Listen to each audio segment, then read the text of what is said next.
fully completed this game until you've gotten all the endings, if you ask me.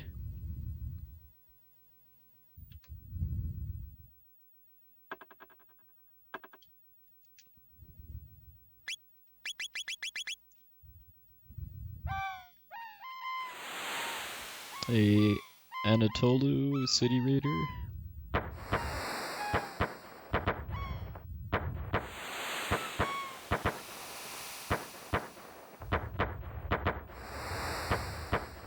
Explosive.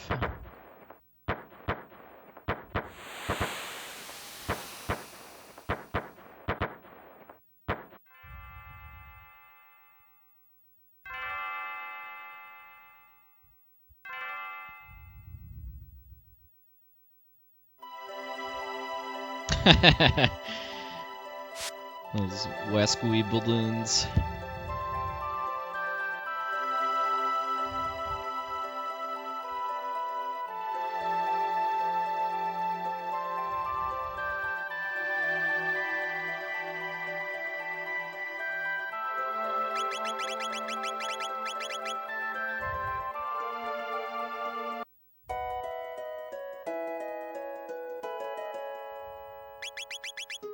Hey, D-Nexus.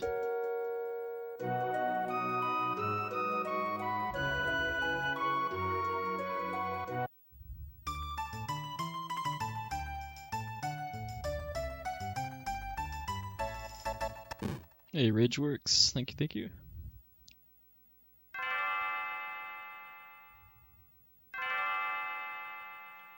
Hey, Hurt My Head. Hey, Chrono Kirby.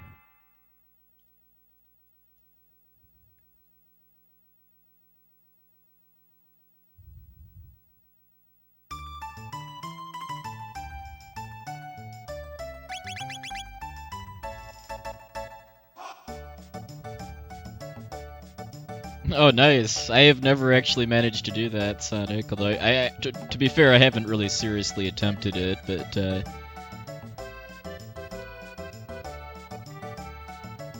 it's certainly not easy.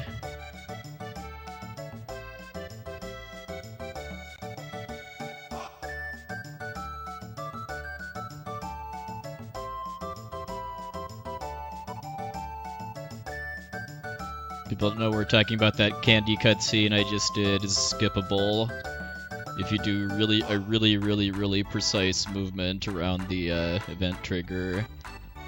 But in any speedrun category other than New Game Plus, it doesn't really save you time, because if you skip the cutscene, you'll get it when you come back after Middle Ages.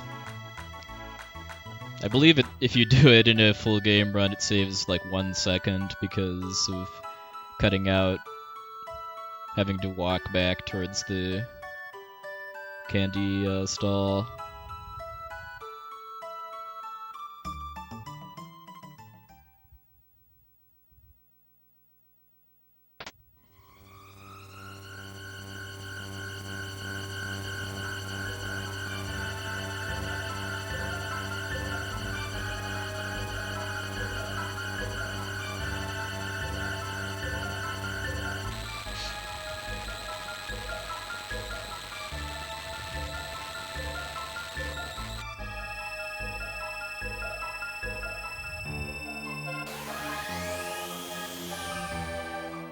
Oh, thanks for the compliment, Dark Shadow Rich. Much appreciated. Hey, Frenarp. Now, this is the main game I've been speedrunning the past, like, 2-ish months. That's all I'm gonna be speedrunning the coming week, too. Before I leave for SGDQ on Friday.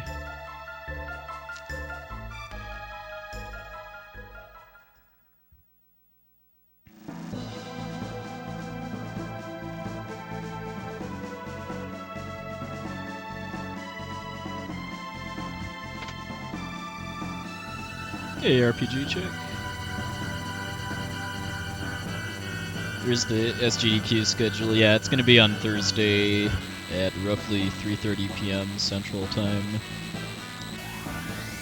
If you look at the schedule link there, it'll convert it to your local time zone.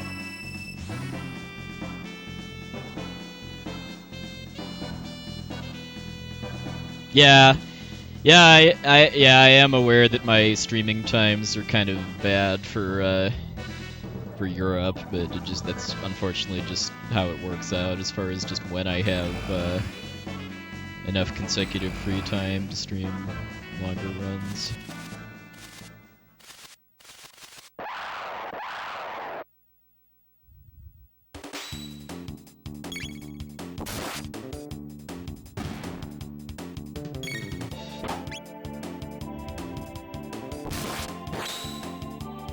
Yeah, I know. I mean, how much of our lives do we spend sleeping? How much more living could we do if we didn't need to do that?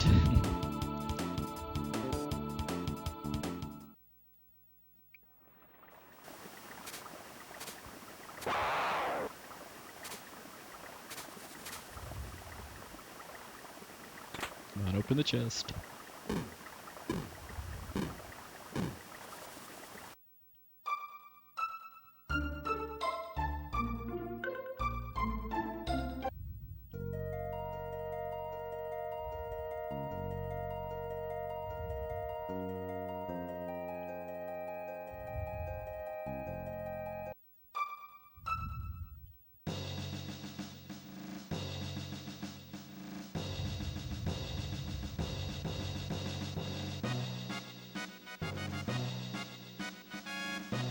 Yeah, the actual SGDQ run should be a much more European-friendly time. I think that's 10:30 p.m.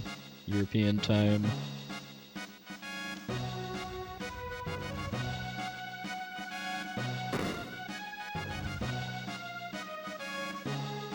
Hey, Miss Kane.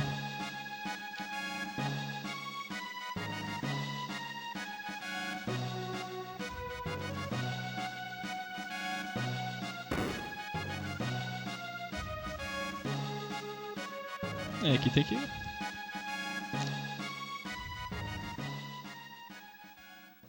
That crazy Akira Toriyama hair design, more like.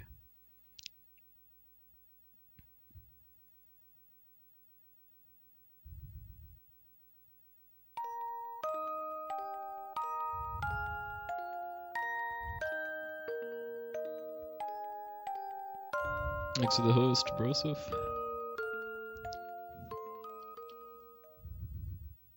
Yeah, there's definitely a bit of similarity there. I'd say Lavos is a lot more successful than Genova, though. I do information technology support for a living.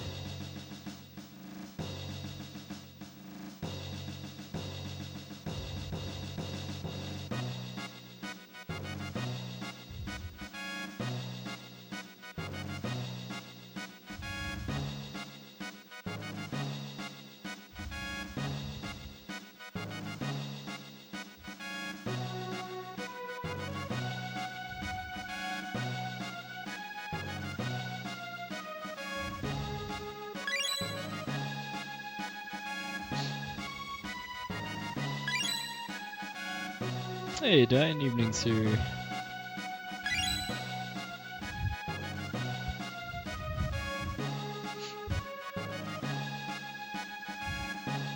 Well, yeah, I mean, assuming Cloud and Chrono are pretty heavy users of hair products, I would expect their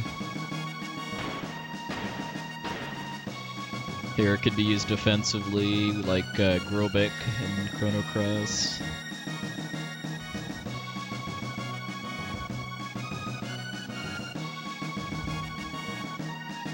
Yeah. Well, yeah, I mean, the point of a tutorial is to get you ready for playing the game, and the Behemoth fight in Mystic Quest gets you ready to get trolled by bad luck.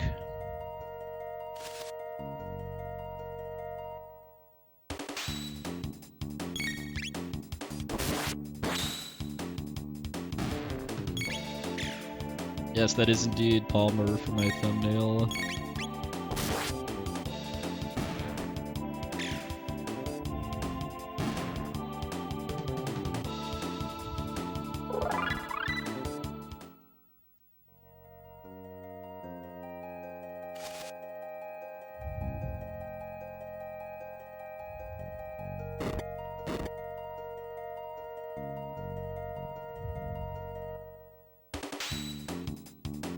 Oh cool, Regulus Impact.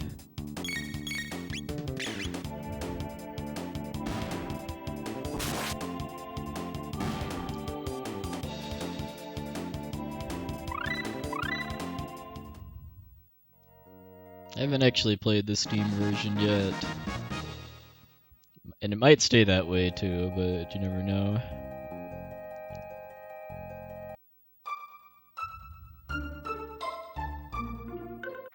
Hey, you selfless scoundrel.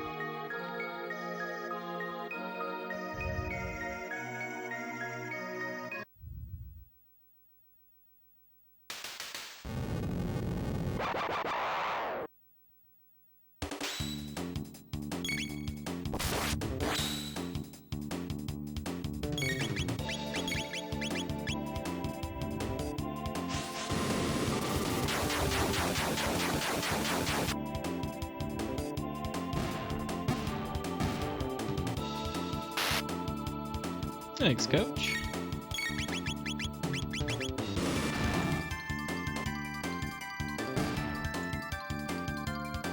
I actually have run FF4 in the past. I think I was most actively running it about 2 years ago. I'll get back to it eventually. It's just probably not going to be soon.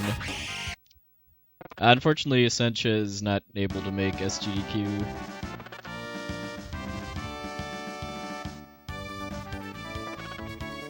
Thanks, Transquina. To be honest, I'll be kind of surprised if she ever goes to GDQ again, with just how busy she's gotten with her family.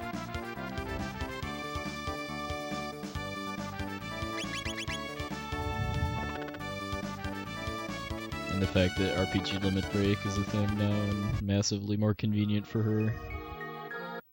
Am I playing this on SNES? Yes.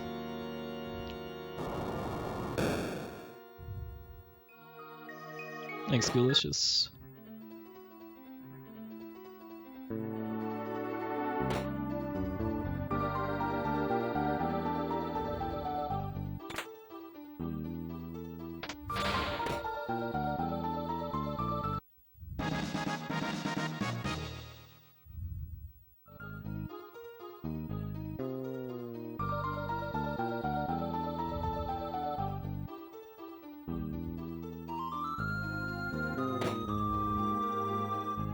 Yeah. Like when I was playing Moon Crystal for Famicom yesterday and just knowing I wanted the heal, but I'll get on the second trip. Having watched speedruns gave me a little bit of insight in how to fight bosses.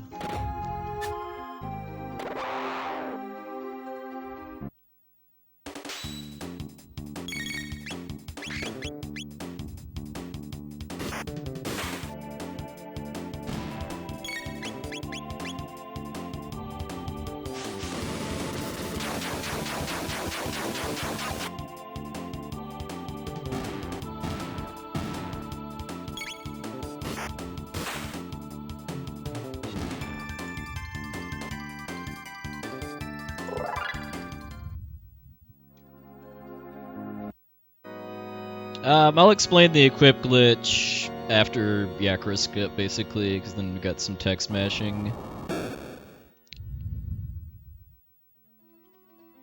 Right now I gotta focus on the Yakra skip.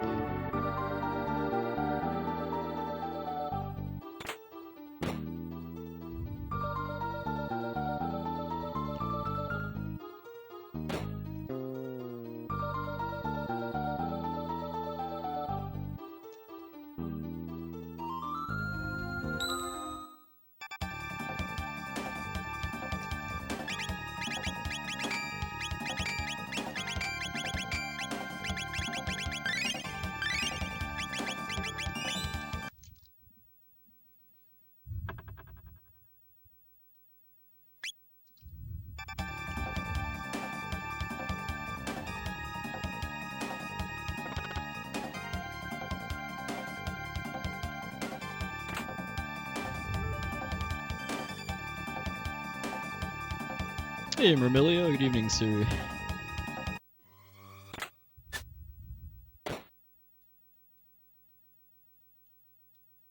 get blue yakko.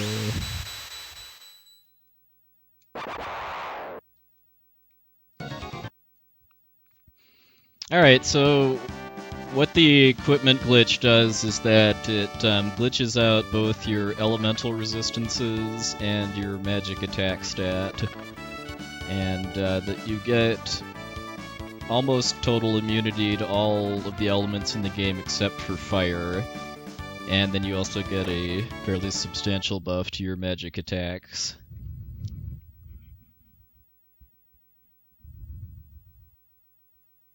But the cost is that you're weaker to physical attacks just because you don't get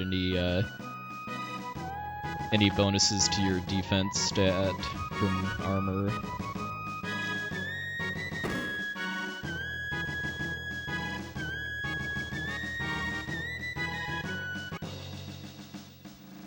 Yeah, I know I used tabs when I played this casually, but I don't really remember like who I used them on and stuff.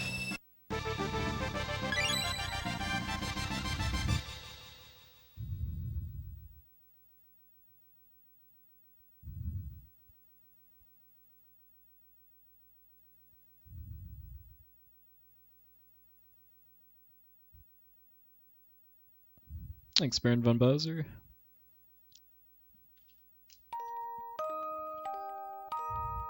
Well, the crit rate in this game is just in general is kind of high compared to other SquareSoft RPGs from the era.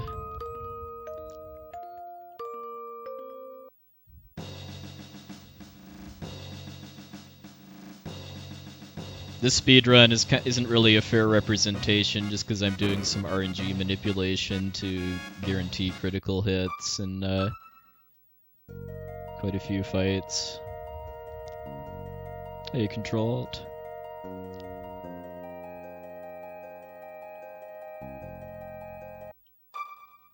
Hey, Silverfire.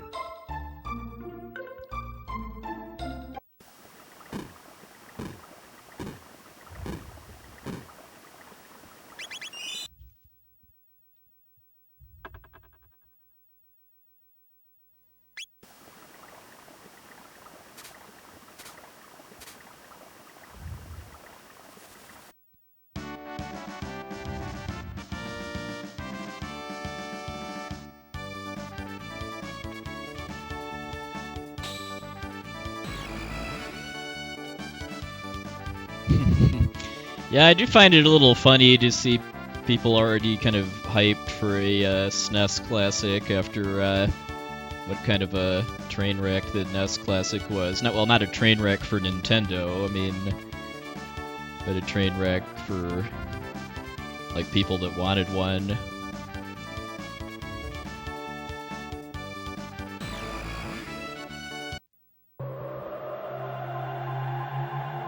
I mean, the NES Classic was a eBay scalper's dream come true.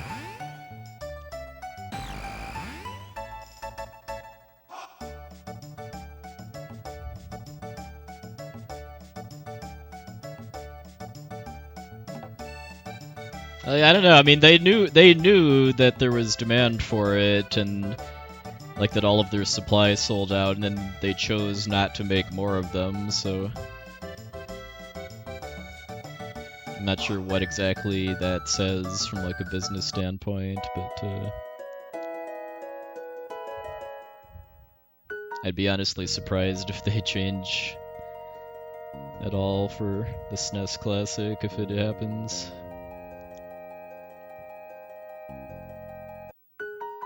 Yeah, exactly, Dine.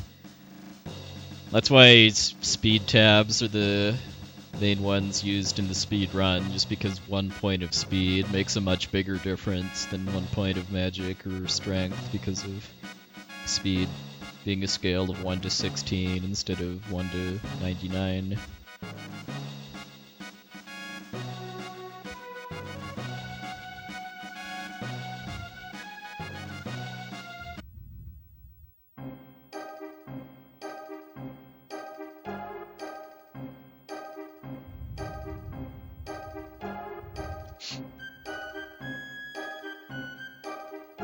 Yeah, it's been quite a few runs now since I've actually gotten the guilty verdict, and therefore not lost time to the Dragon Tank split.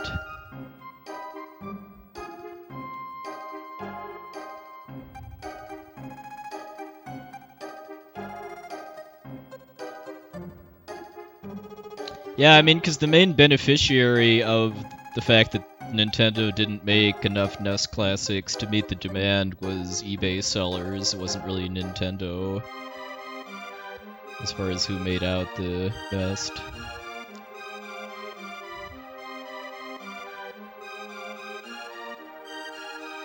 Yeah, in a normal. Oops. Well, I picked the exact wrong moment to look at chat, but I'm guaranteed to get not guilty. But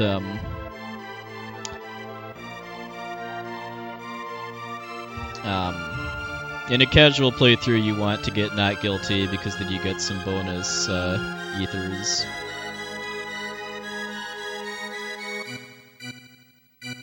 I'm done with 100% until after SGDQ.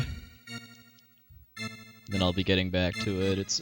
I do want. I mean, if I don't PB at any percent before SGDQ, I'm gonna keep doing runs until I get at least a sub 259. But once that happens, I'll be done with this category probably for good. And then it'll be time to move back to glitchless 100% and other projects. Yeah, Sonic. If you get the not guilty verdict, there's a bag on the bed in the jail cell that has ethers in it, and the number of ethers you get depends on how many not guilty votes you got.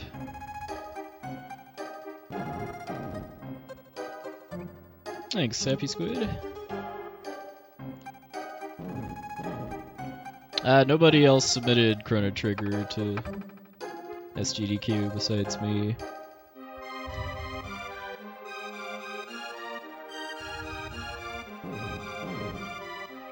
Overall, I prefer 100%, but I do like this category for a couple reasons. I do like that it's short for an RPG run, because I mean, like a glitchless 100% run is about 6 hours, including ending and stuff, and this is half that length.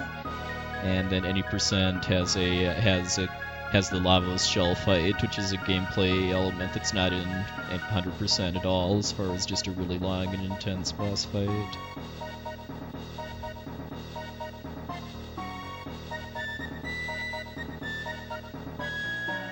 Blue River, if you look at my FAQ in my Twitch bio, that has a list of what's required for 100%.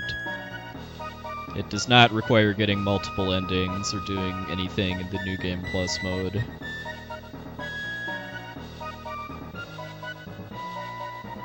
I mean, I am looking forward to showing off any percent at SGDQ, just because it's never actually been in a big marathon before, and I think it's going to blow a lot of people's minds to see just how exactly it's possible to beat this game in about 3 hours. It's not just because of all of the glitches and manipulation. A big part of it is just because of how the game is designed with the Lavos bucket.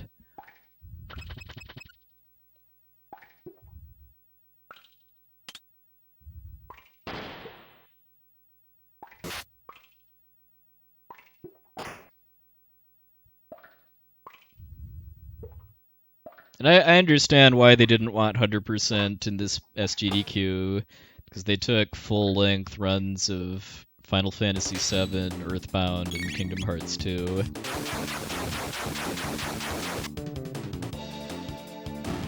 So having a full-length Chrono Trigger run would be a bit much.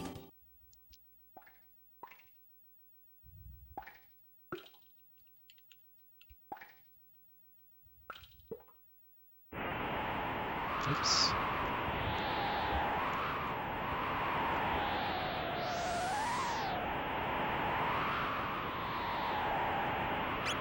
I need to be focusing more when I'm not mashing text. That's two careless mistakes I've made now. Either of them super costly, but still not conducive to getting a PB.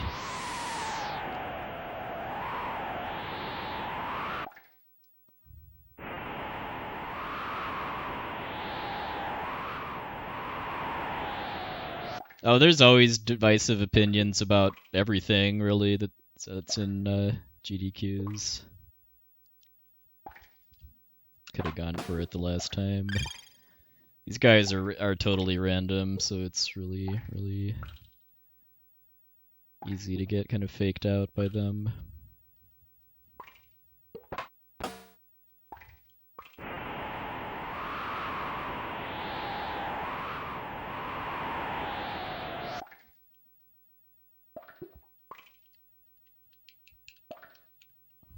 Ah.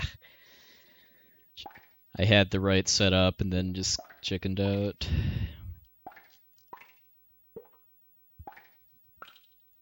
At least I'm getting that into menus now. Hey, Hannibal Graham, evening, sir.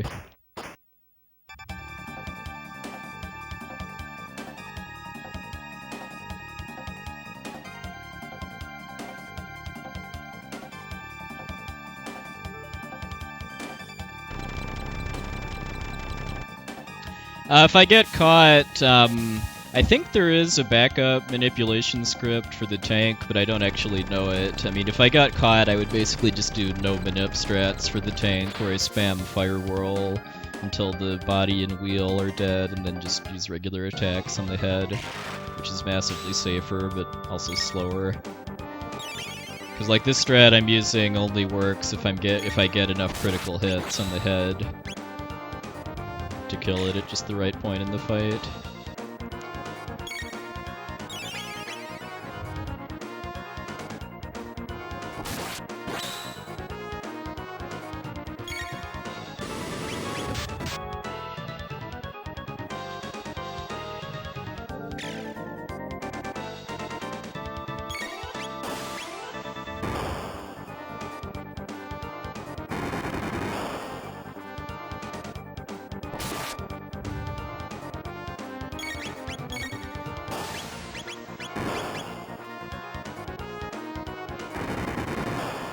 Yeah, that's a big part of why I'm using the route that I'm using for STDQ, is that almost every boss fight I have workable backup strats if I lose the manip.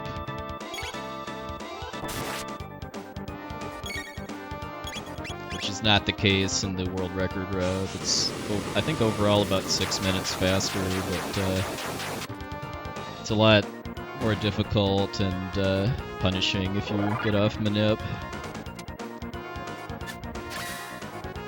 Hey, Drosselmeyer.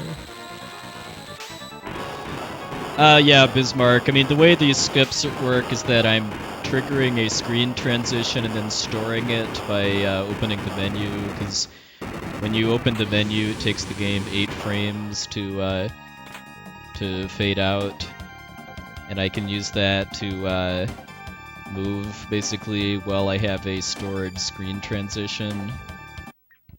And if I touch an event trigger, well, not any event trigger, but quite a few event triggers in the game while I have that stored screen transition, it will then finish the transition but also mark the event as complete. So in that most recent case, the event was the fight with those 2 guards.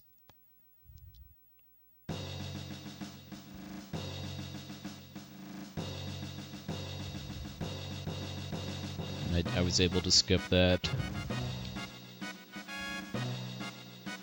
Yeah, exactly, Hannibal Graham. There are a couple points where I have to reset to set my seed for the manip, but if I execute it well, most of this run is just continuing the manip without resetting. For people that don't know, the only thing outside of battle that affects the RNG for battles is resetting the game.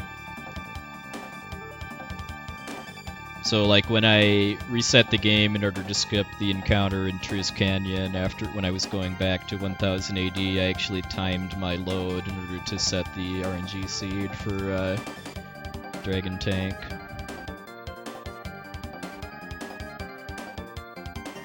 Yeah, exactly, Bismarck. Pretty much every time I do it, whatever I'm skipping takes longer than the time I have to put into doing the skip. There are a couple exceptions, like after I got out of the prison cell, I did a fairly long fade out on one of the bridges to skip a fight with 2 guards, and in that case, the skip is I think it's roughly the same speed, if not slower, than the fight would be, but skipping that fight is needed as part of setting up the manipulation for the dragon tank fight.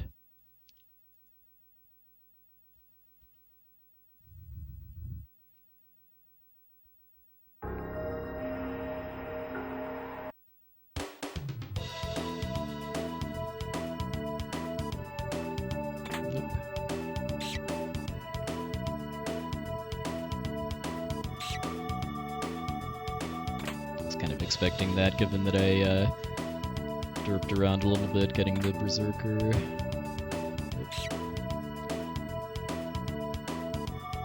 Kind of a messy Lev 16 so far.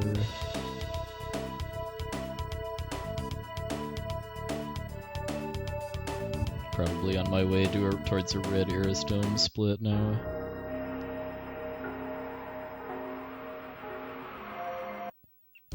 Everything in this route works on Virtual Console. I want to say the only thing that's different is the slash fight. Like you have to do the slash fight, I think, on a different battle speed on Virtual Console. I don't really understand why, but all of the glitches and skips work on VC. Stealing money isn't a problem. I actually end up with more spare money after buying stuff in Dorino.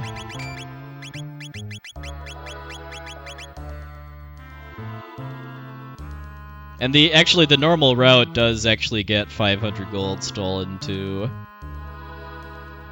Because the normal route doesn't pick up that tonic in the cathedral.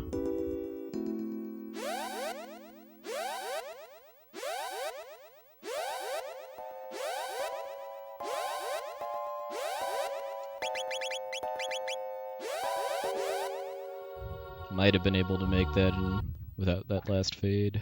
Hey, Odin Smash, I haven't said hi yet.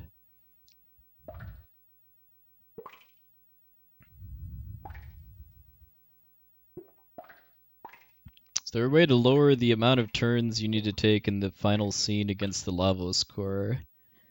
Well, in this category, the fight takes 2 turns. It's kind of hard to do faster than that, because you need 2 turns to set up the Elixir Glitch. Hey, Besk. I'll try to pronounce that without being able to see the capitalization. Bonk. Oh, that was close. I was fully expecting to lose him there because of bonking that corner really badly. It's not actually that big of a time loss if I fail to catch him, because when I get to do it again, the rat starts at the bottom half of that screen, and once you catch him, you can just turn around and go back out. So you don't actually have to wait for him to finish crossing the whole screen if you have to go a second round. Alright, Besk it is.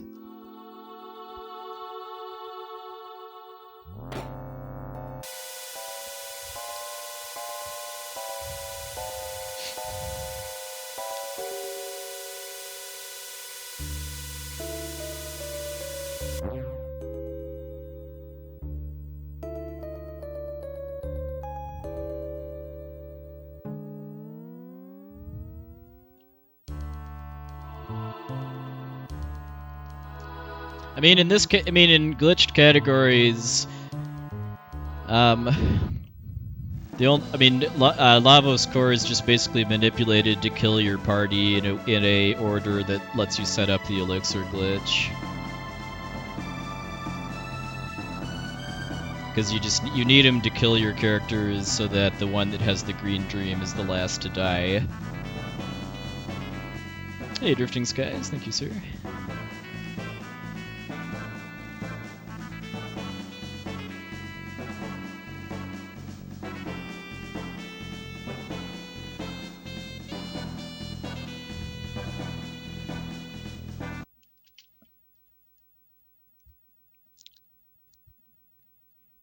Hey, Vesper.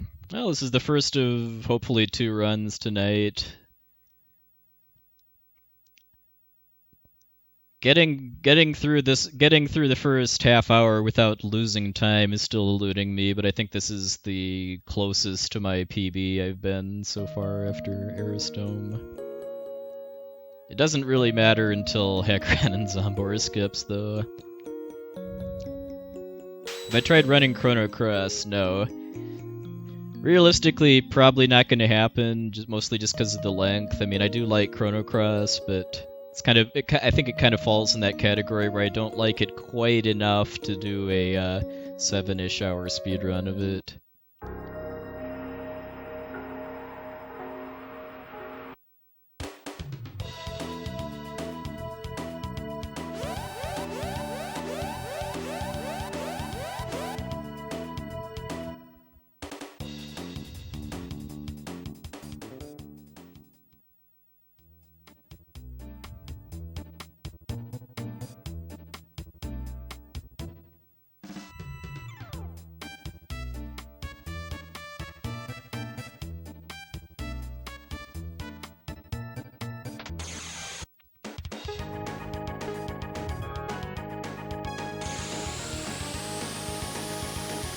If you do want to see a run of Chrono Cross, I highly recommend watching Evil Ash and Spike Vegeta's co-op run of it from last year's RPG Limit Break. That was a really, really good run.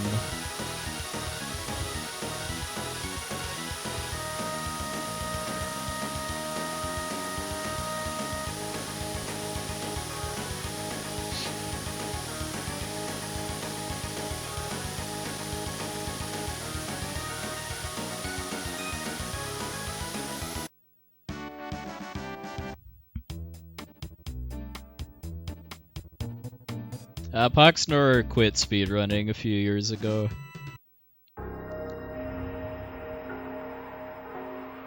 As far as I know, he doesn't really ever have any plans to return. The best theory I've heard in what WP stands for is wheel points.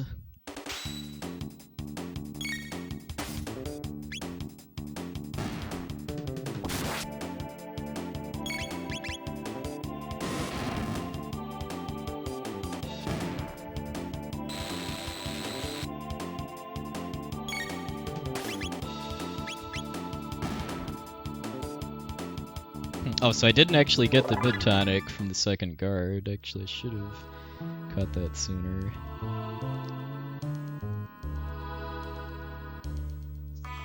That shouldn't matter. So I don't think I actually need any mid tonics until I buy them. With my route, at least.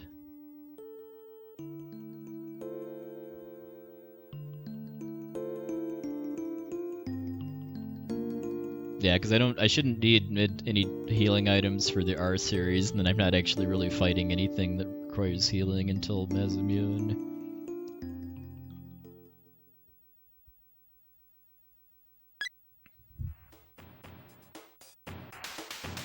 Oh, thanks for the host, Happy Squid.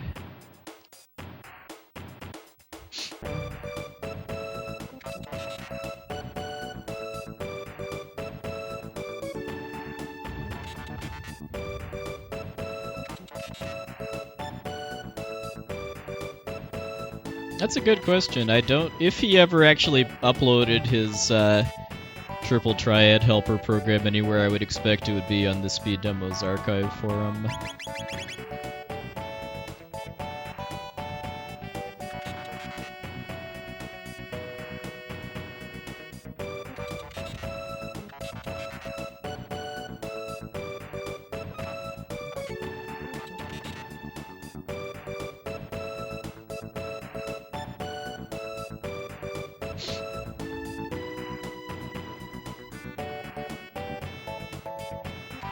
Hey, good evening, sir.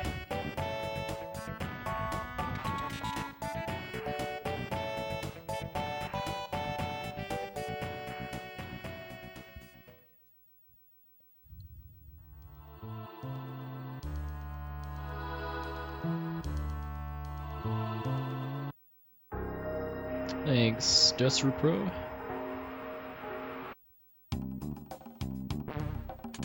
If XS means Xenosaga, then yeah, I didn't really care much for the battle system in Xenosaga 1, but 2 and 3 were good.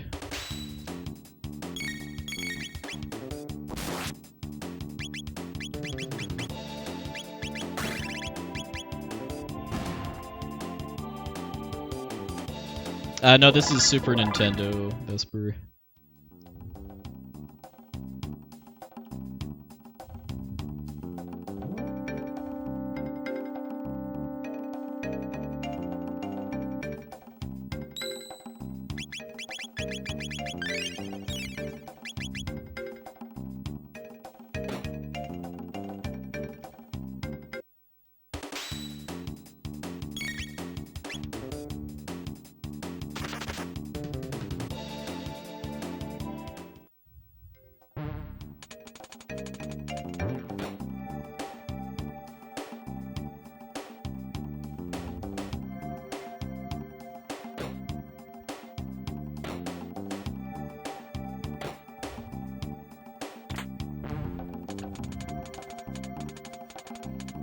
Alright, time to roll the bones. What kind of slimes do I get? This is the biggest source of randomness in the run for this category. Well, got an average pattern, but the like colors are clustered together.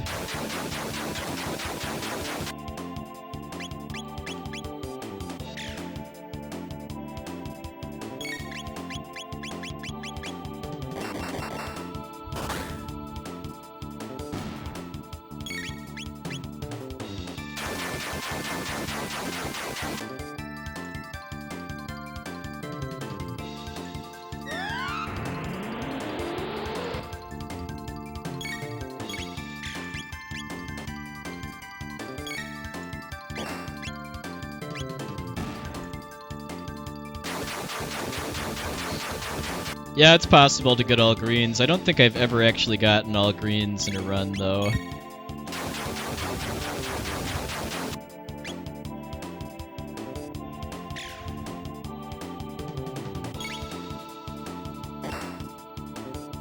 All these ones. This is, I mean, that was an okay start, but I mean, you can't get attached until they're all actually dead, because all it takes is just getting like 2 rounds of back-to-back ones in order to really ruin the fight for speed.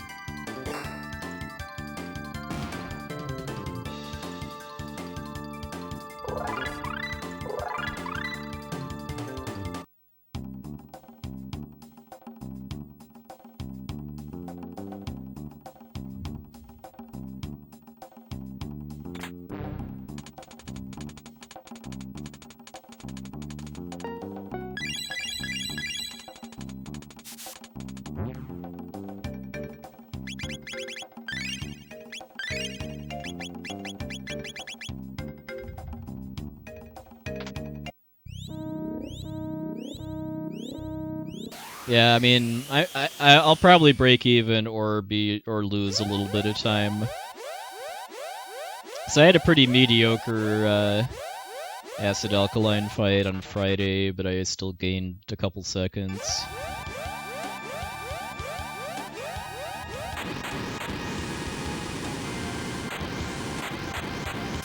How did I know the code?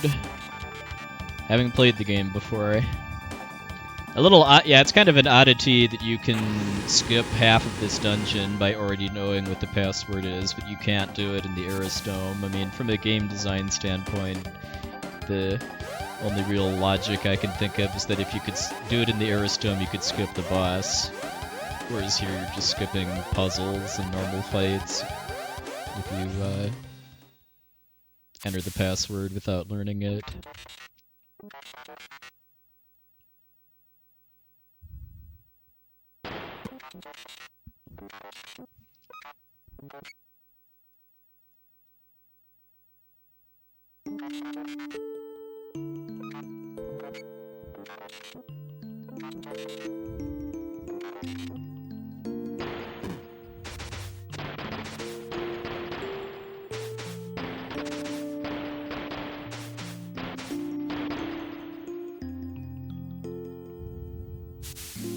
Robo Thump.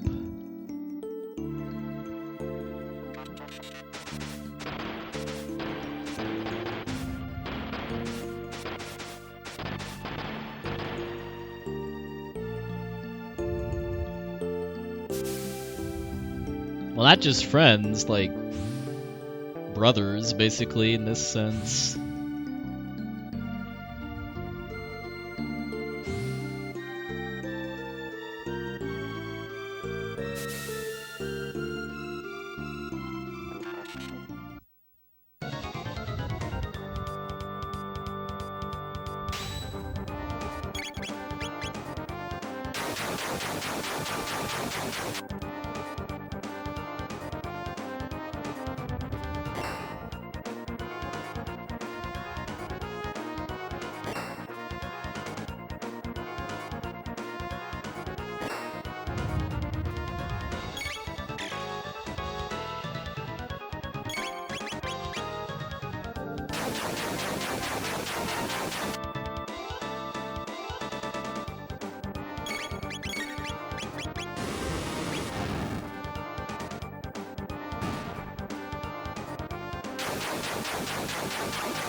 So I'm gonna lose a little bit of time.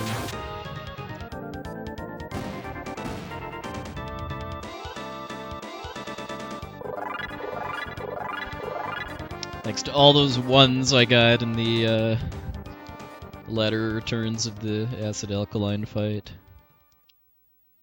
Reason I split up my attacks between the front and back rows like that is for AI manipulation. This fight is not RNG manipulated because of the acid alkaline fight. Basically, the fact that the slimes are random colors means I lose my RNG manipulation there by design.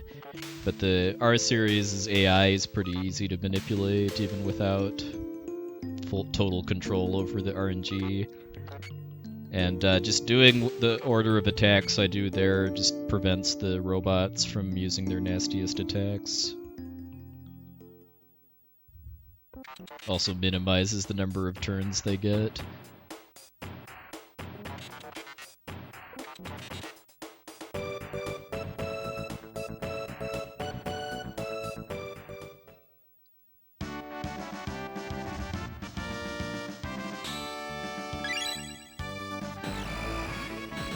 Yeah, I mean, in a casual playthrough, it is. I mean, if you're properly leveled, I don't think it's that bad. But if you're a bit under-leveled, it's really, really dangerous in normal play. Because like when I think when 3 of them are dead, the remaining 3 start breaking out some nastier attacks where they like play tennis with you and then do this explosion attack that hits both of your characters.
Yes, if you feel so inclined, think magic and touch the corners of your room.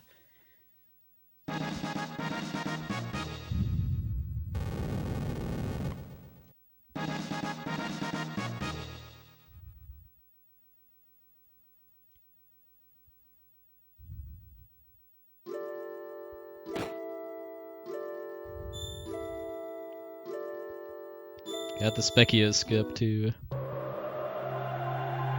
How did it go from people's houses to a huge event? Just an explosion of interest, basically. Like the first AGDQ, which was also the first marathon I went to, had about 50 attendees. And now there's close to 2,000, I want to say.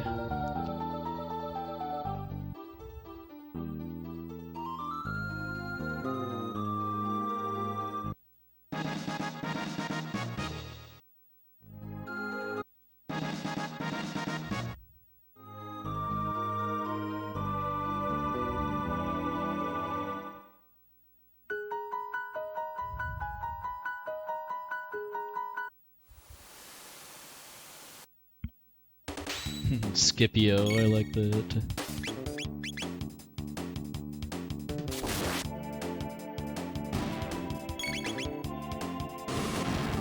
Hey, Icy, doing pretty good.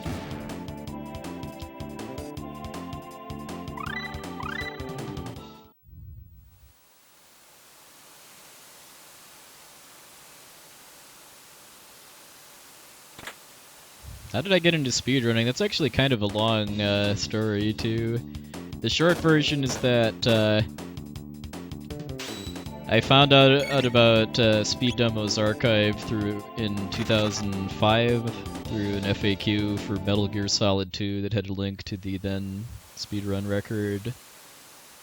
And I kind of lurked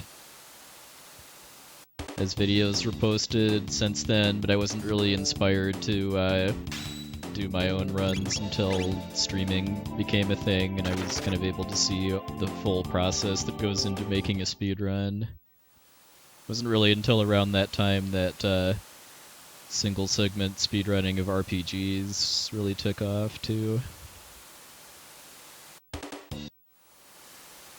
Or if I said Metal Gear Solid 2, I meant 3 actually.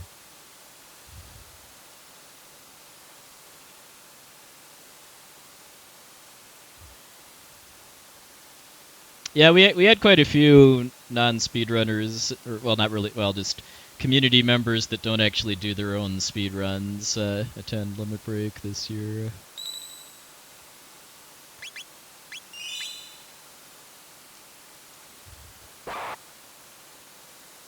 Yeah, not a chance there.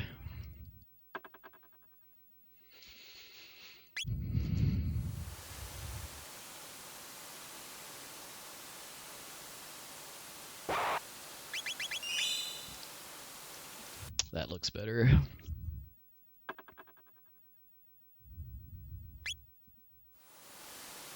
Alright, it's the second try heck run skip. Wait, what? Did I... Okay? Did I not press A hard enough or something?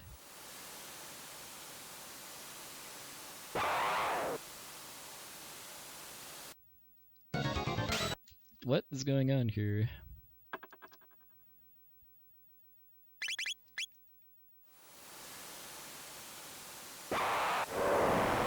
What?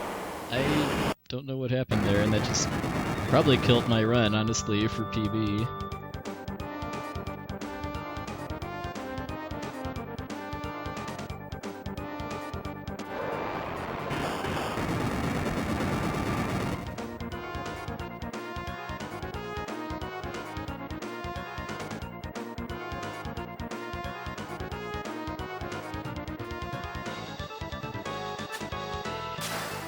The reason that the Heckran skip is so hard is because it's just such a tight pixel window that you need to get onto before saving and resetting in order to get past the event trigger when you reload.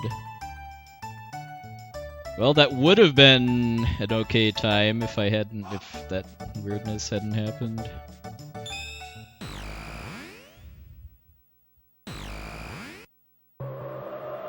Alright, I see there's a lot of chat questions. Okay. Where is Limit Break held? As of now, it's in Salt Lake City, Utah.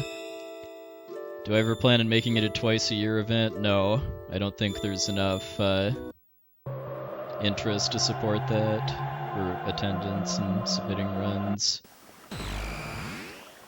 Can I explain how the RNG manip works? So let me get to another cutscene and I'll explain that.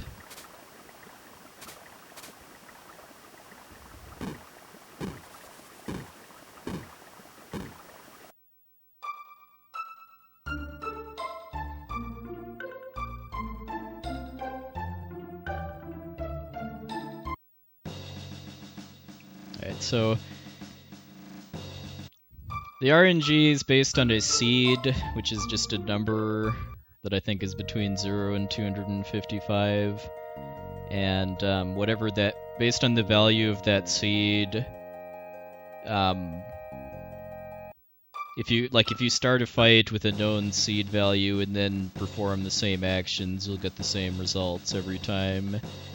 And the only actions that influence the seed are actions in battle and saving and resetting the game, because your seed gets set when you either start a new game or load a file. So that's kind of the basis for being able to route RNG manipulation in this game.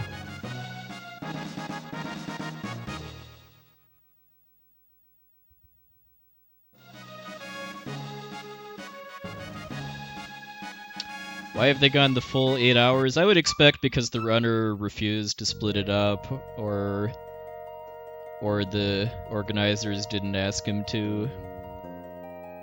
Because for Final Fantasy VII, splitting up the run would break the encounter manipulation route, because having to save and quit the game would change the encounters. Thanks, Armage.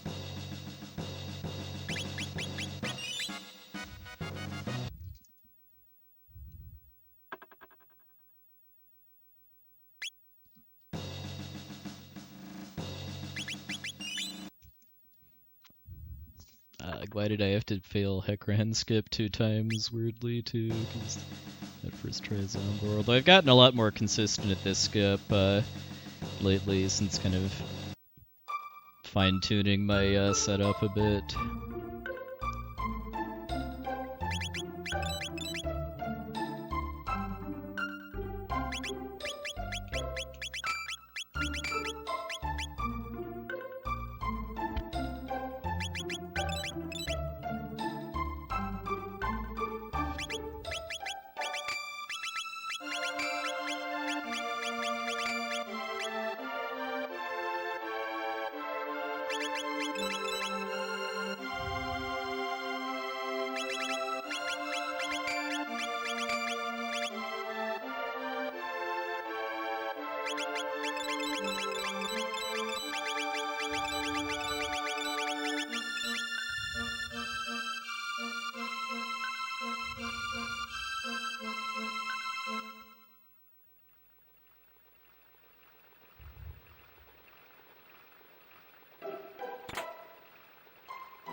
Unfortunately, I think this run is kind of past the point of being able to pull back, too.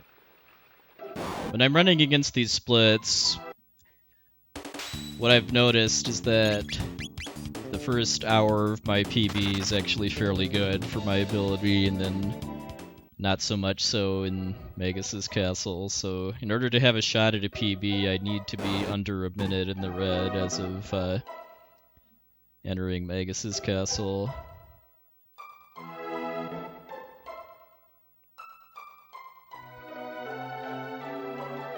which is really not looking like it's on the table anymore. I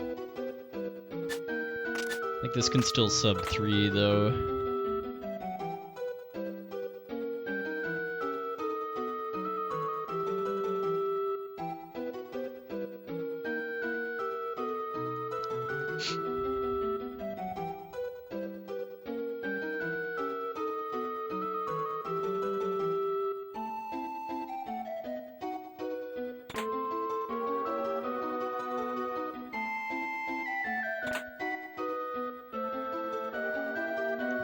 If this were a like a really serious PB attempt, I would probably end it. I would have ended it after that Heckran skip.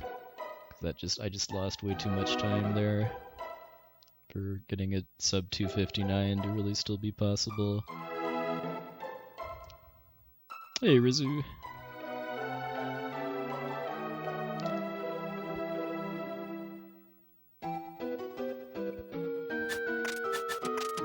No, it doesn't actually. The discs, because the game is still running while you're changing discs in all the PlayStation Final Fantasies, and that doesn't actually change the variables related to encounter manipulation. Hey, Gatewalker.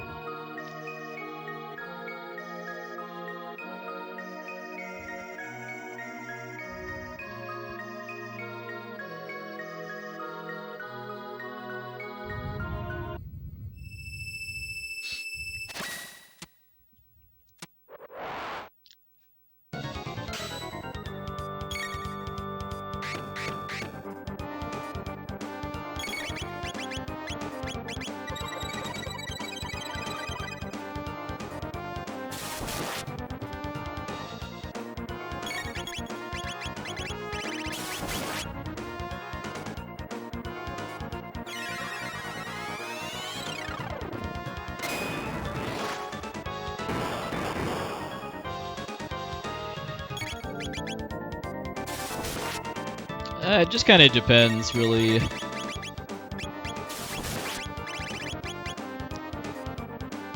also depends on like where the mistake happens in the run. Like, because Heckran skip is under an hour into a 3-hour run, if that kills my run, and I really want to, I'd rather. And I guess my main reason for doing the run is to try to PB, then I would end it there. But in this case, my main reason for doing the run is to practice for SGQ. I would keep going.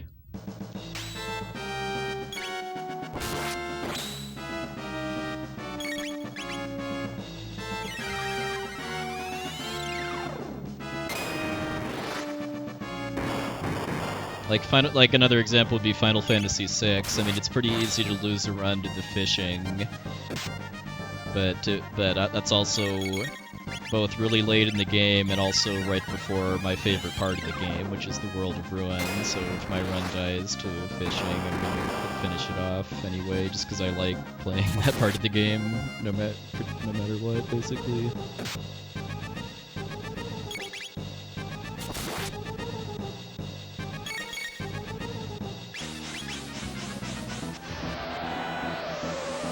Thanks, Salty Spittoon.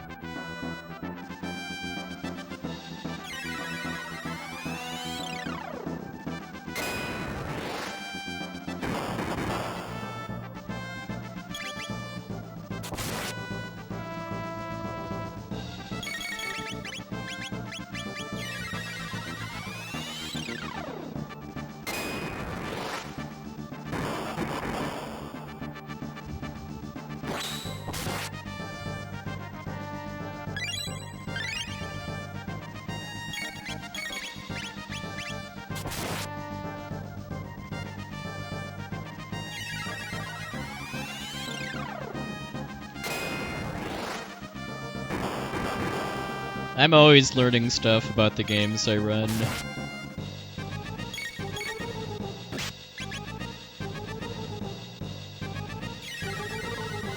Like in this case, the main thing I'm learning is how to deal with mistakes or bad luck.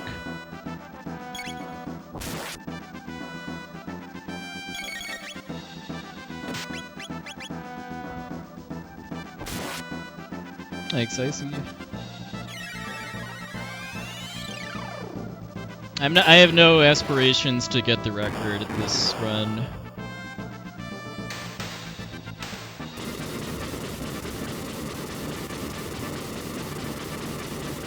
To compete for the record, I would have to use a different route that I'm not interested in because it's basically too demanding and unforgiving for it to still be fun for me.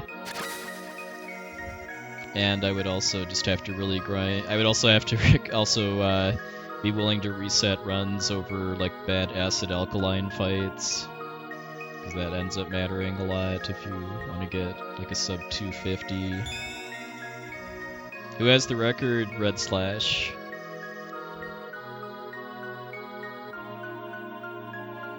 For this run, the donation incentives are going to be naming the 6 characters.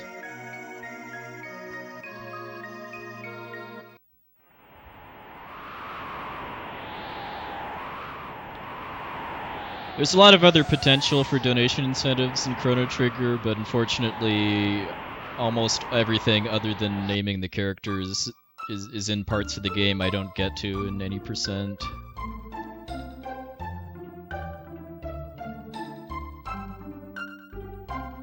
Because like if I was doing 100%, we'd be able to name Magus, we'd be able to name the Time Machine, we'd be able to have a bid war over who gets to hug Chrono and Death Peak. We could do a bid war over which ending I get. Whether I crash the Epoch into Lavos' shell or not. No!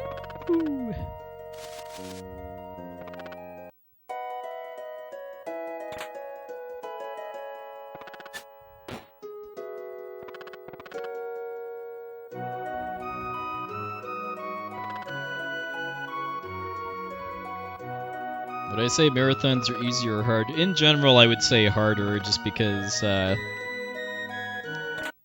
marathon run is one shot basically, where in most cases you're not going to be able to start over unless, like, I don't know, something goes wrong really early in the game.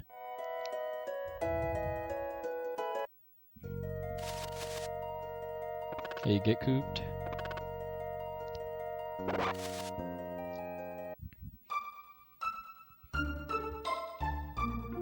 So I think a lot of the challenge in preparing for a speedrun at a marathon, especially of an RPG or just a longer run in general, is preparing for it in a way that you can guarantee completion within your estimate.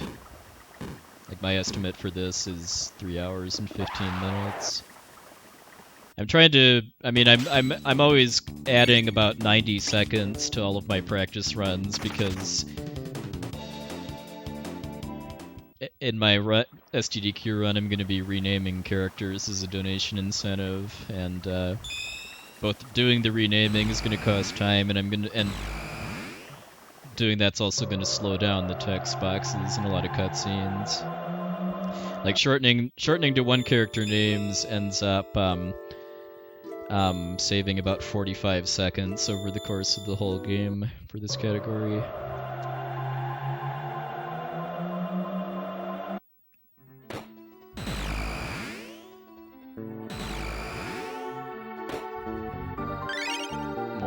Why do speedrunners never fight random battles? Well, generally because they're not needed.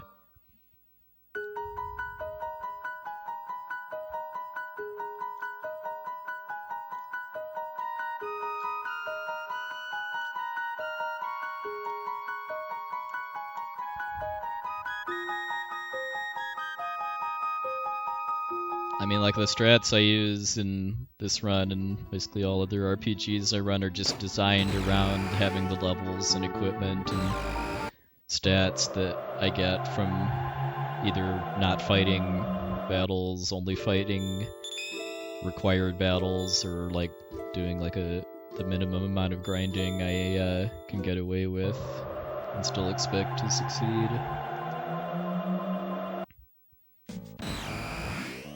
But yeah, what Ace Banner said is basically correct, that why is something done? Because it saves time, is pretty much the de facto answer.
And like even in this run, I mean, even though I'm skipping or running away from a lot of battles, there are a few cases where I fight battles that I could either avoided or ran from for specific reasons. Like I fought some battles before going into the cathedral at the start in order to learn my first two techs with Chrono and Luca. And then there's two battles I'm going to be fighting in the Tyranno lair for the same reasons.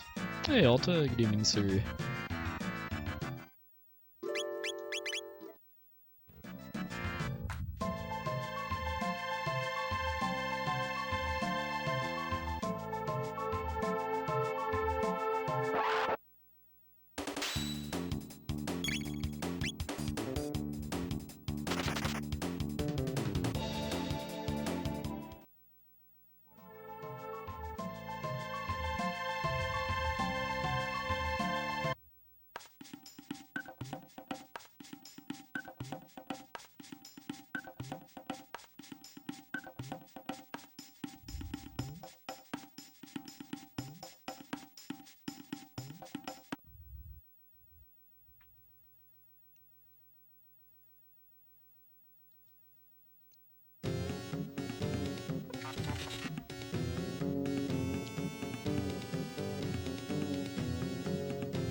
Especially for RPGs, I also I kind of think that I just really like how just everything kind of comes together when you with a really optimized speedrun route too. It's kind of like a work of art in ways too. How like a really good route oftentimes has stuff that you do really early in the game not matter until you get to the final boss or something like that.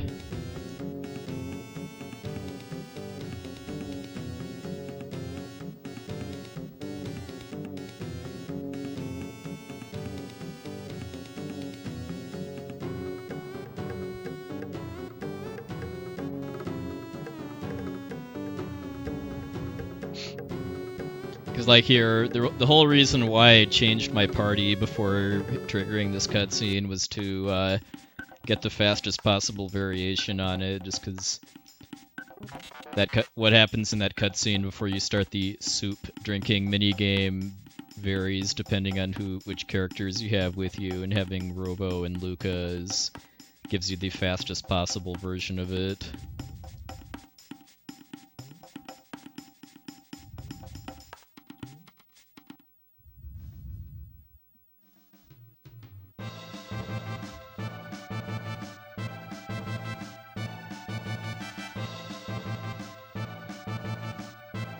Like it's not part of the route anymore, but when I used to run this category in 2015, the route I was using involved bringing Marley along for the Reptide Slayer up until the Nizbel fight. Not because she actually needed to participate in the battles, but because I needed her to get the tech points from the required fights there as part of learning a spell that she doesn't actually cast until the final boss fight.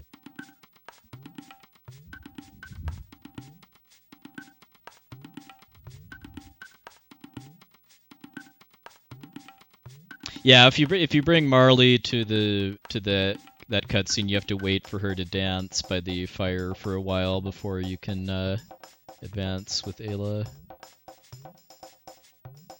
And Robo, you just basically have to talk to until he starts laughing with a really creepy animation.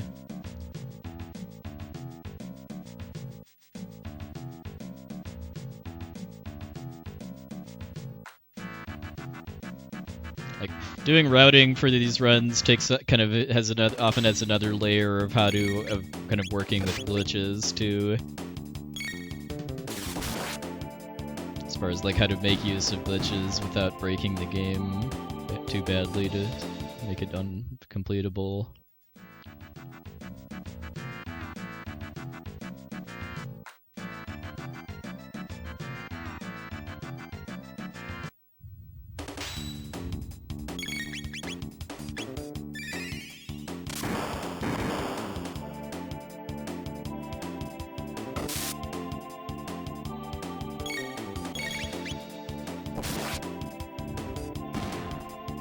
Hey, Sakatana, going pretty good.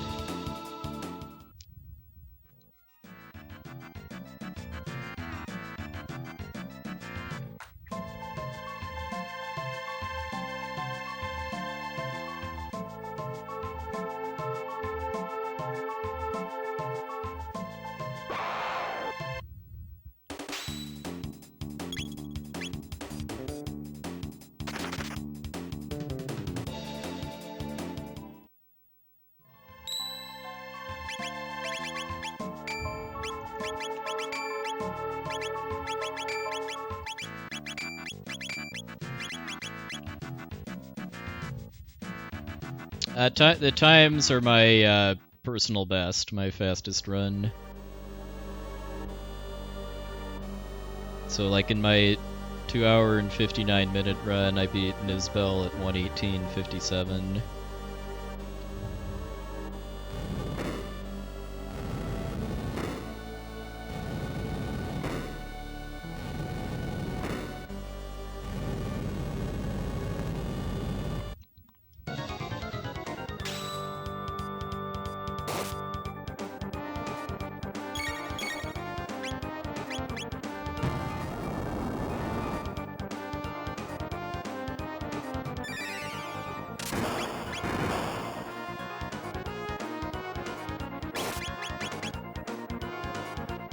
Have I ever played FFT? Yes. Played it several times when it came out.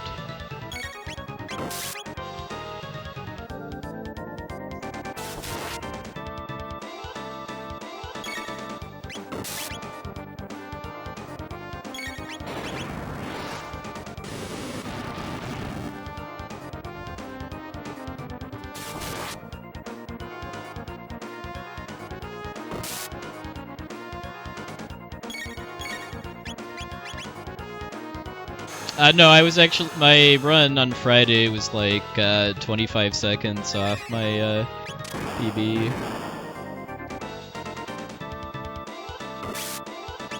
Wasn't really super close.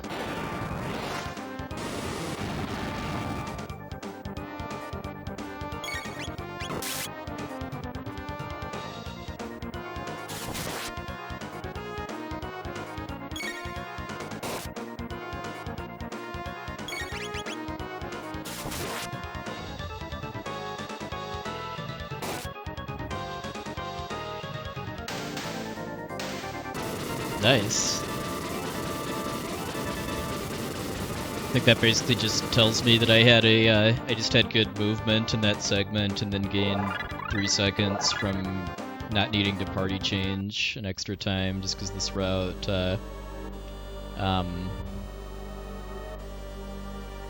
doesn't need Marley to get tech points from the 2 fights in the Reptite lair.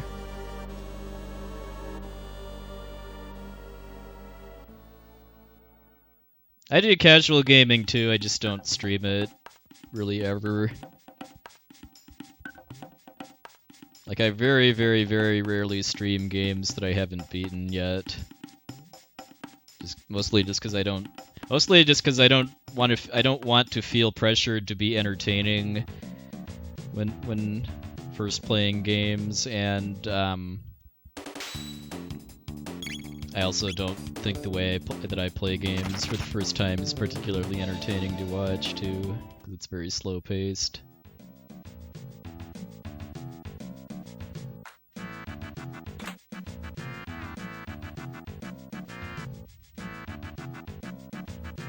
Yeah, that was a lot of... I mean, that was an exception. That's why I said almost never.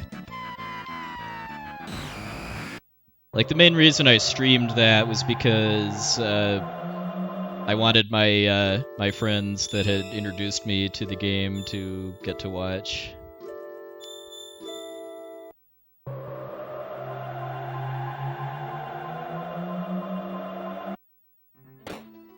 Yeah, I guess that's another exception too. I mean, I streamed that just because I didn't care about spoilers since I'd already watched speedruns of it.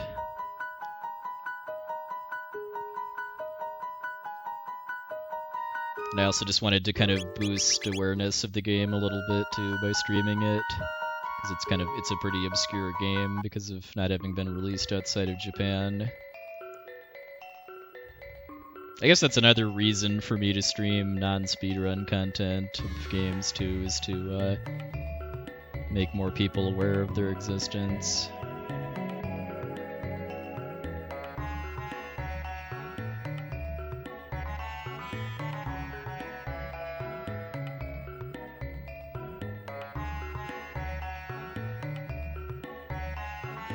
Why? The reason for that swap was actually to glitch out this cutscene with forging the Mazamune, because switching Robo for Marley, the way I understand it is that I guess once you go down the stairs, the game kind of flags who you have in your party, and then kind of defines what variation on the Mazamune cutscene you get. Because normally either Luca or Robo helps Melchior while he's forging the sword, and because after I'd triggered after I'd touched the stairs, I changed my party that glitched out that cutscene so that nobody helped Melchior. That actually sped it up by a few seconds.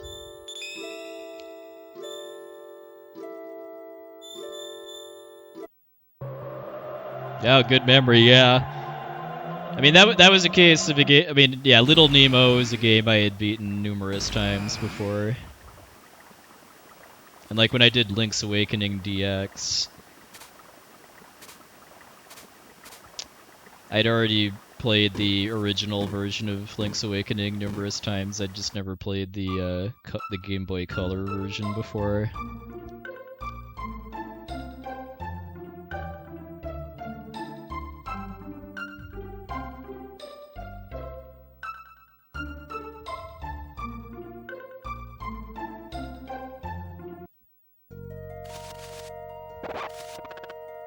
But yeah, I mean, like, I'm not a believer in no hints or spoilers streams, though. I mean, if I stream, I want to kind of interact with my audience, and if I don't want hints or spoilers, then I'll just play offline.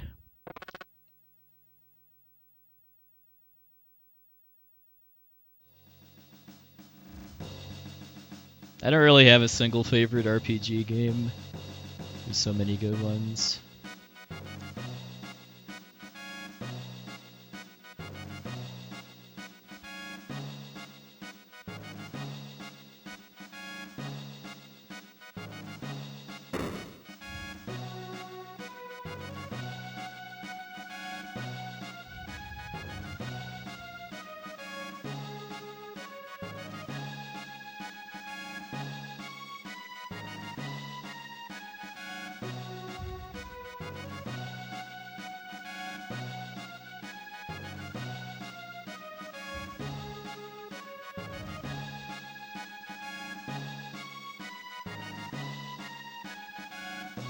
Well, I suppose at this point, if the rest of the run is very, very good, I could theoretically PB, but I don't think I can get a 258. Because, I mean, if I have a really good Magus's Castle, I can probably pull this to be within 15 seconds of my PB.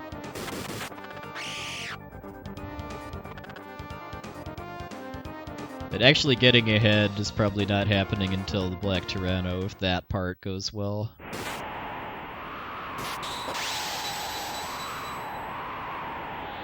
But even if this doesn't PB, though, planning to do a second run afterwards, so hopefully that will not get nearly wrecked by Heckran.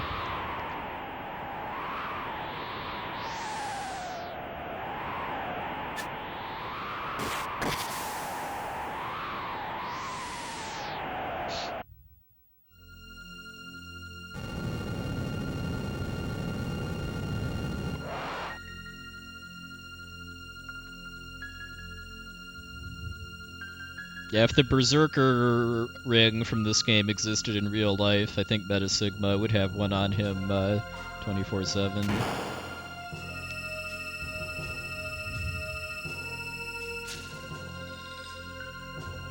Yeah, I don't have separate flee and slash splits, because I don't know. I'd basically just I have Magus's castle divided into 2 segments, and then defeating Slash is the end of the first half of the castle.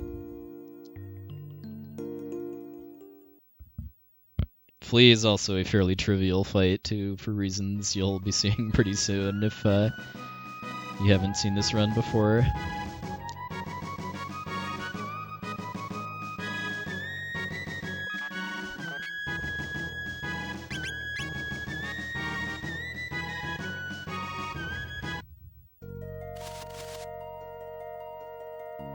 No!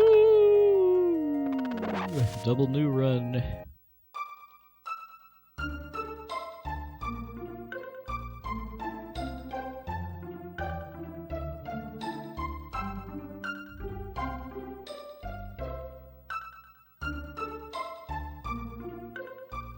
Probably more a side effect of the Ted Woolseying, because Frog having King's English speech, I think, is exclusive to this version of the game.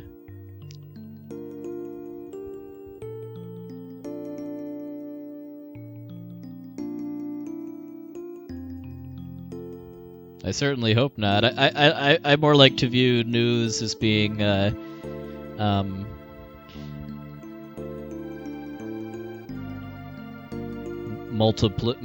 multiplicative, is that a word, in nature, as far as their blessing of the run.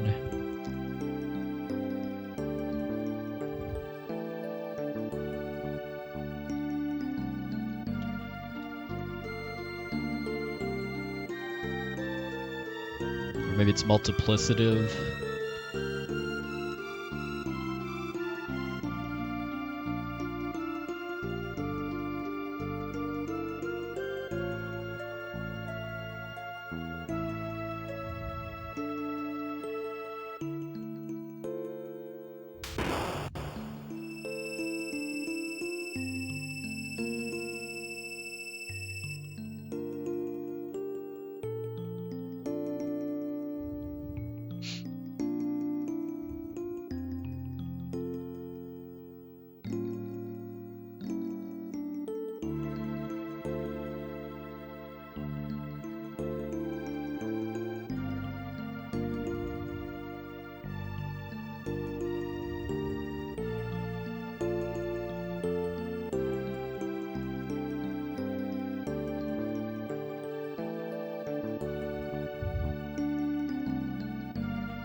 I never saw Multiplicity, but I do remember seeing trailers for it.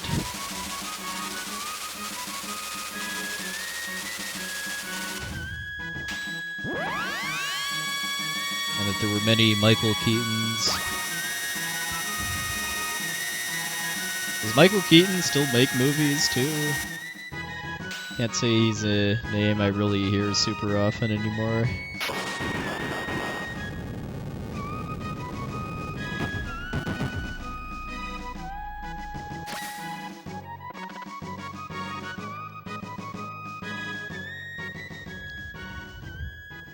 He's in the new Spider-Man, interesting.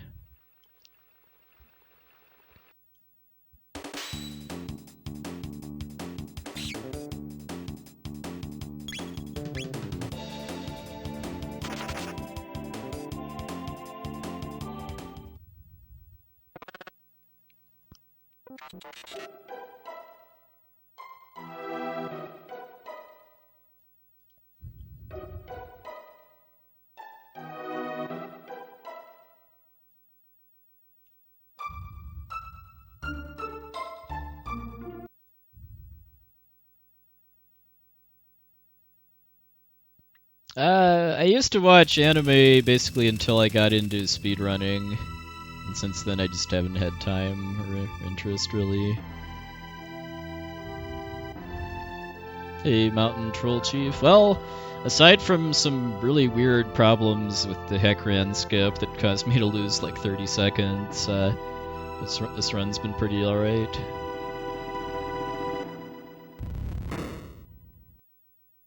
It's gonna take a really, really good second half of the run to have any real shot at a PB, but if it doesn't happen, I'm not gonna really be heartbroken just because I want to get a 258, and I'm too far in the red at this point for that to be possible.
Time to fight Guns N' Roses. Literally. Yeah, I think it's the same sound effect as the Kefka laugh, only slowed down quite a bit.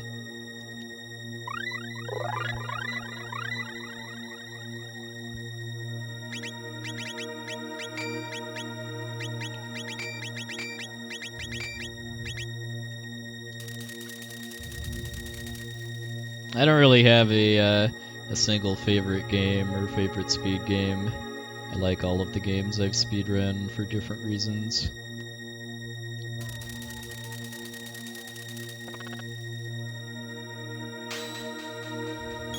Yeah, the reverb is such a great touch. They did that in Final Fantasy VI as well during Tier 3 of the Kefka battle, which really kind of helps with the ambience of ascending to heaven, basically.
This poison dart frog.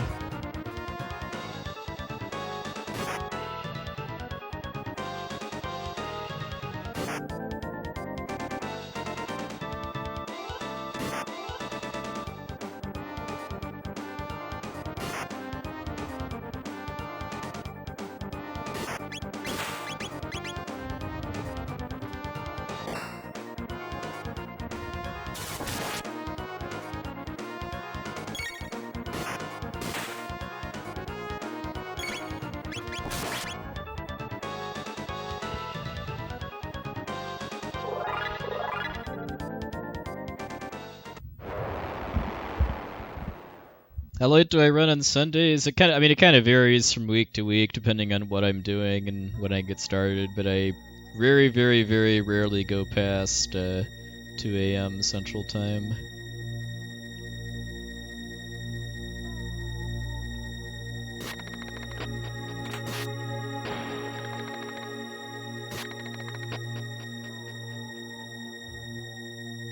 Oh, as far as why Flea was just laughing, that's because of an AI exploit where you bring a character with the Berserker.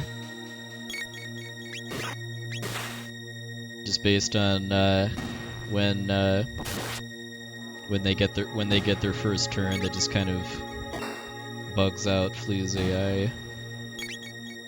Thanks, Anchor.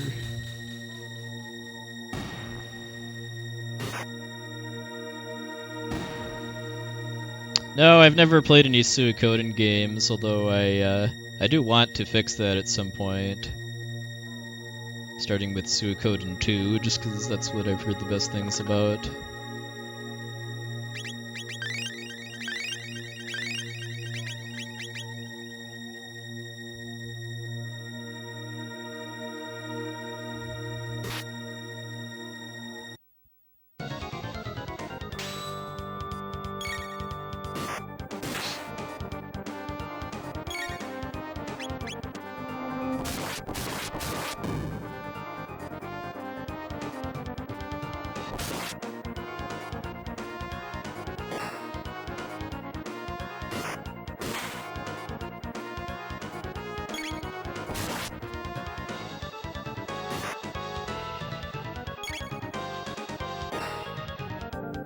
Well, the thing though is that if I don't end up really liking it that much, I'd kind of rather the time I invest into playing being towards the game that most people recommend.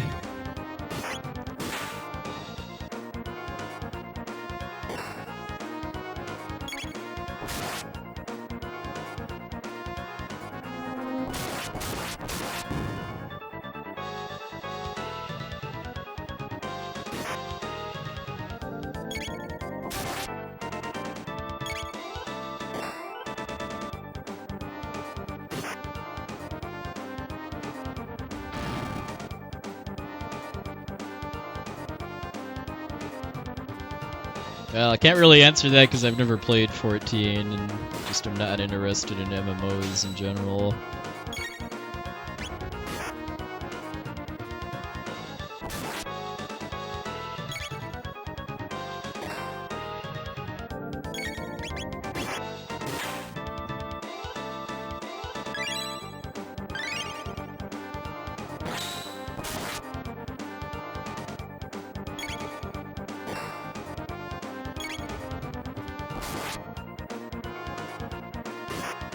Oh, 14 Oh, okay, I gotcha. Yeah. Yeah, I am aware that the Suikoden games have a lot of characters.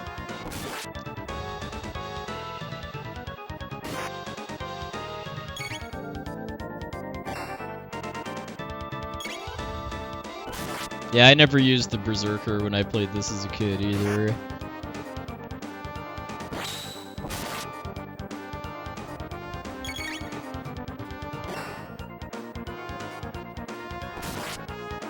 I mean, in general, if you're not really intimately familiar with the game, you're kind of taking on risk by using it, because if you berserk somebody that you need to do attacks on a fight, then that's a problem.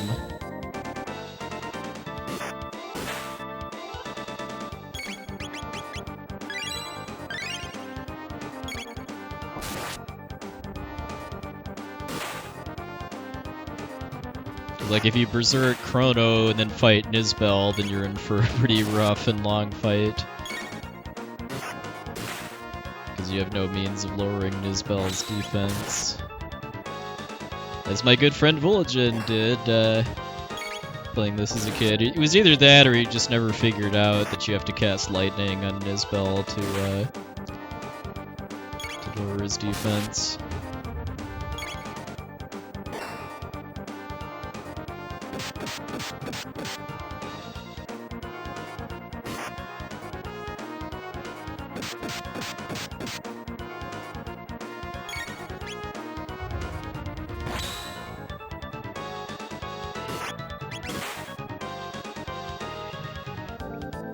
Alright. Lost a little bit of time just from, like, kind of a little slop with menus, but that was good as a whole.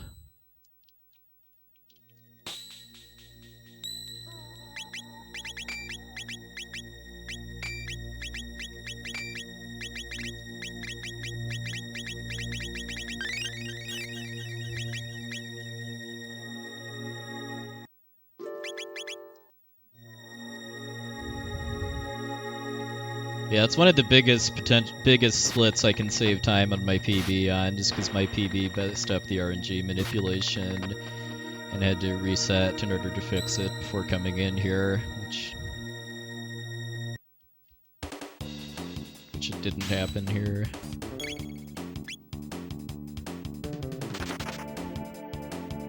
The same thing happened right before the Magus fight too, so again, if I can make it to Magus without losing the RNG manip, it's another probably 20 seconds I can save.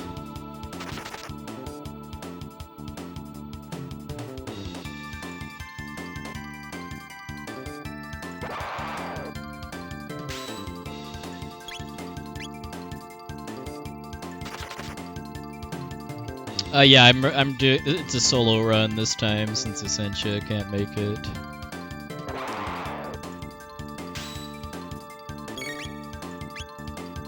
Gonna have Big Fwong Balls and Woolajin helping with commentary though.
Yeah, she doesn't really have time to stream much anymore because of her family, which is a very, very valid excuse.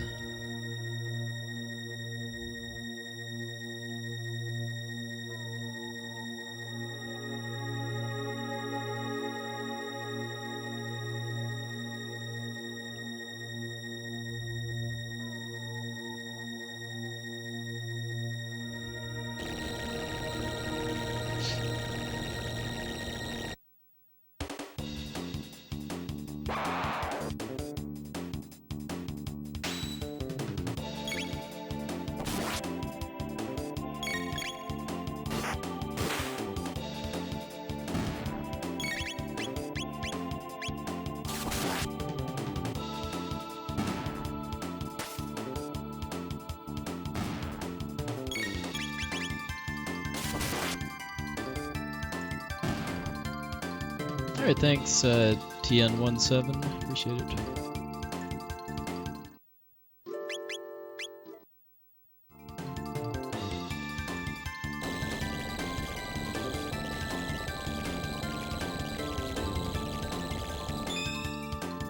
Yeah, aren't some of the Suikoden games kind of rare now too? Like I know a disc-based copy of Suikoden 2 is worth quite a bit of money.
looking good so far. Should be 234, 124, 125, 119.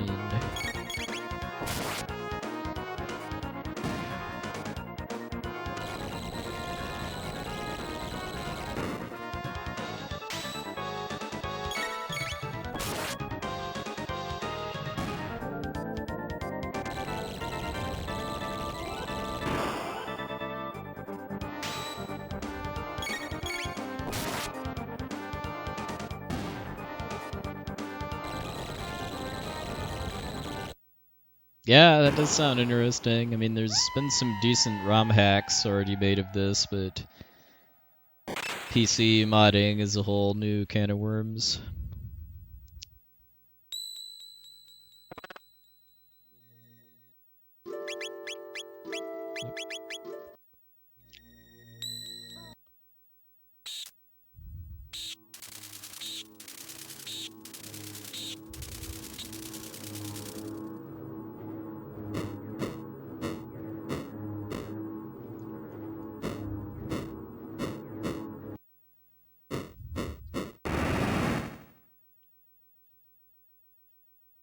Well, I would expect fishermen or fisher ladies would in some cases put worms in cans.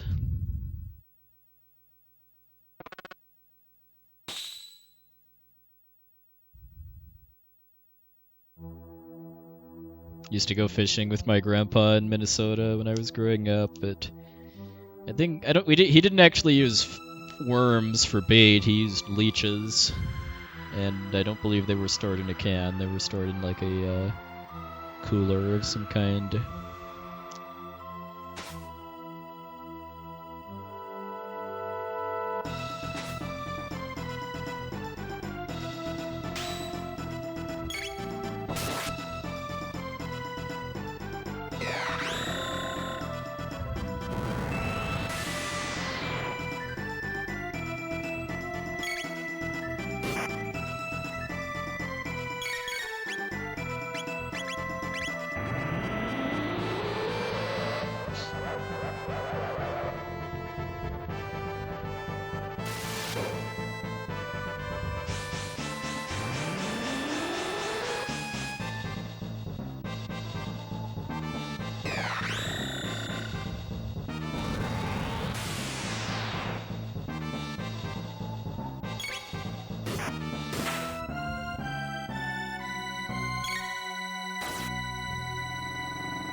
Oh, somebody changed the FF9 interface? Interesting.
There's leeches all over the place near bodies of water, which Minnesota has quite a few of.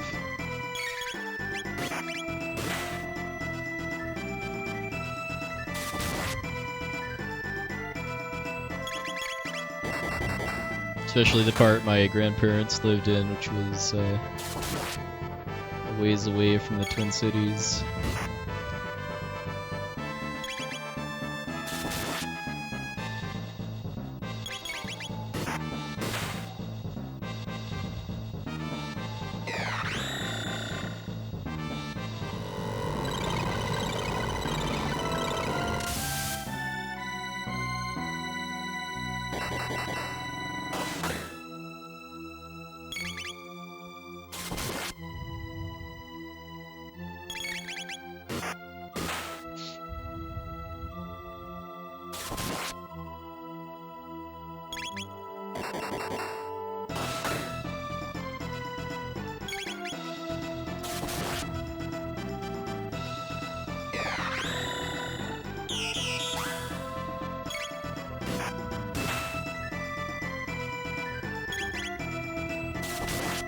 Nice. I've never actually been to Bemidji, but I know that was not too far away from grandparents.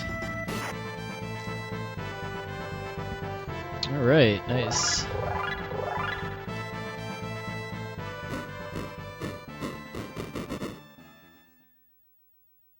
Guess I overestimated how much time I can gain there. I'm trying to think of really anything could have been faster. Well, my party swaps were actually a little sluggish, so that probably added. Yeah, between party swapping after Slash and then before Magus, I probably lost about 5 seconds.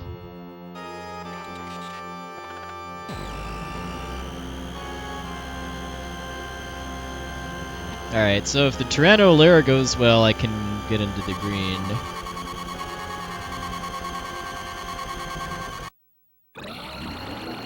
Because a really good Tyranno Lair will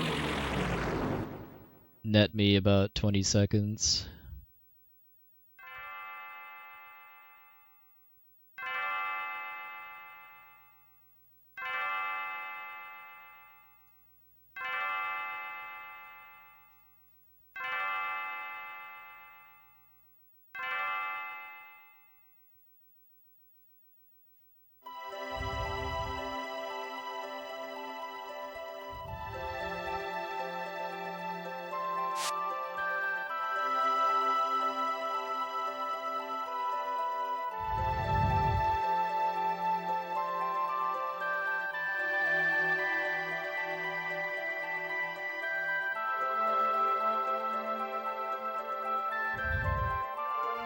Well, bad ports can usually be attributed just to laziness, I'd say.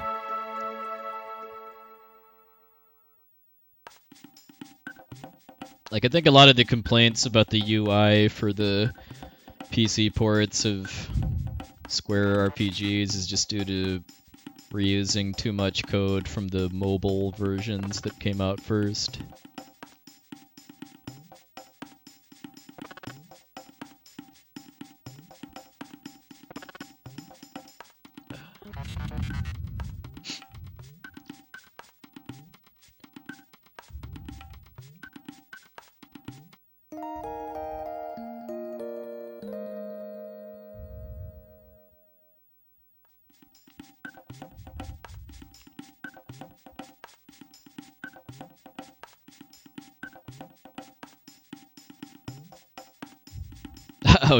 I saw he was doing that. That's... Can't say I'm super surprised that he didn't have it in him to actually finish.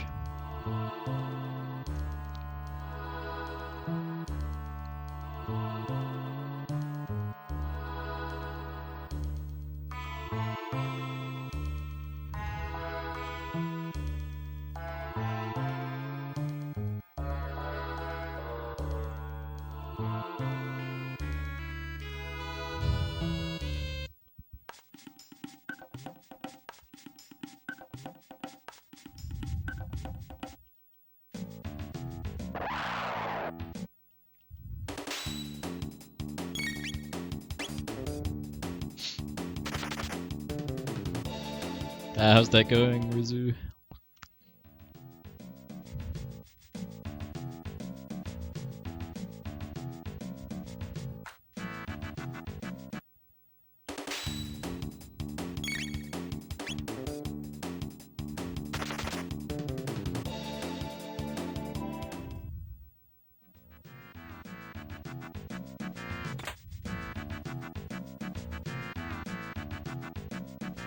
That's unfortunate, just because a lot of the really good opportunities to do stuff with chemists is in the third world.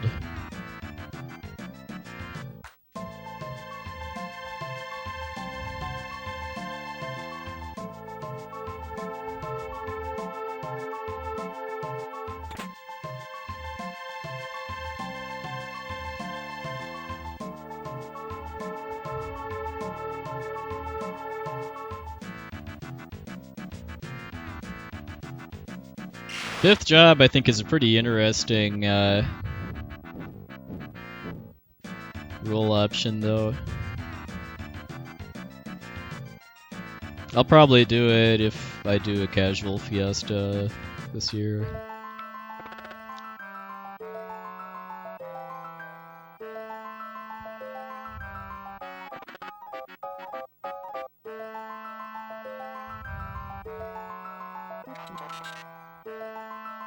Yeah, the fifth job is based on your base roll set. So if you're doing standard mode, then it'll be another Earth Crystal job. It's not the same as when you rolled the first time. I'm guessing if you do like Chaos mode, though, you could potentially get the same job again for your fifth job.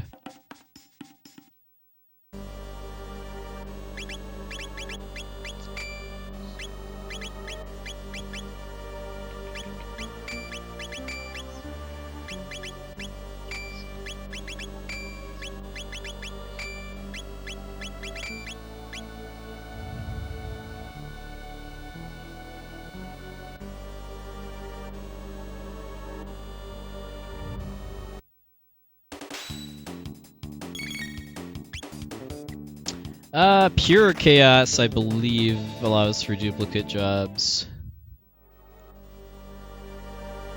Not sure about normal Chaos. Hey, Drew, good evening, sir.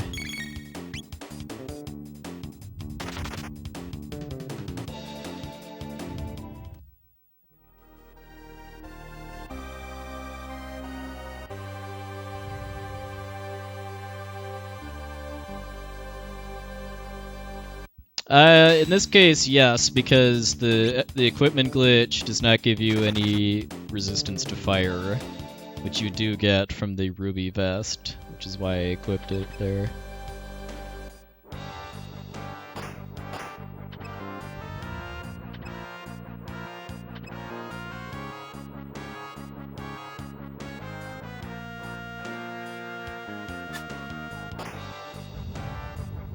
A DW water.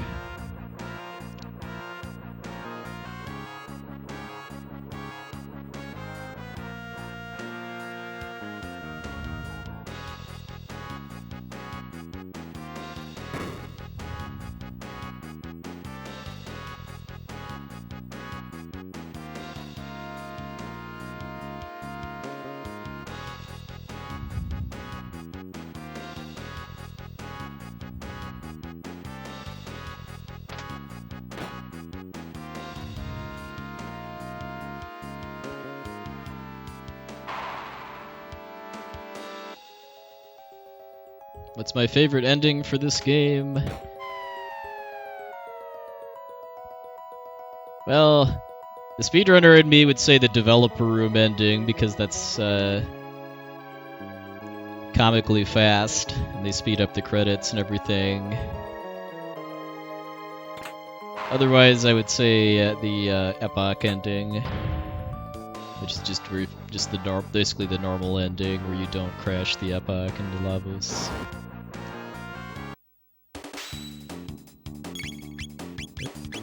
Glad I caught that. I forgot to actually change Chrono's memory cursor to Cyclone. Thanks, Twitchmaster.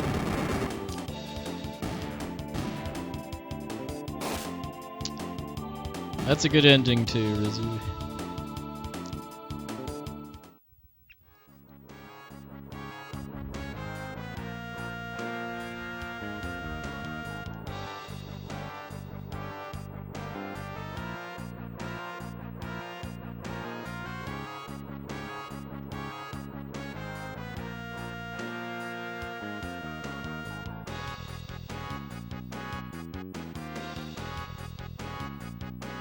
Alright, this fight's a little touchy.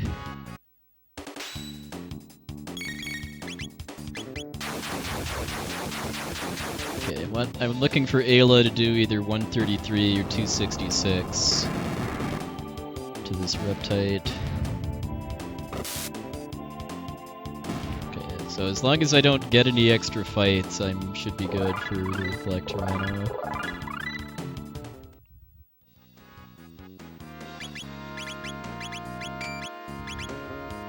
Alright, later, Bismarck.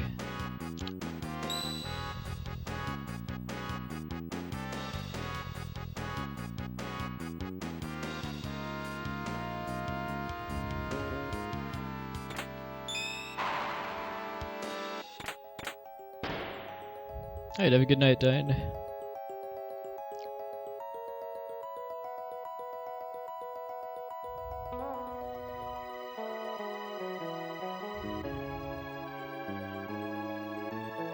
This is it! Or is it?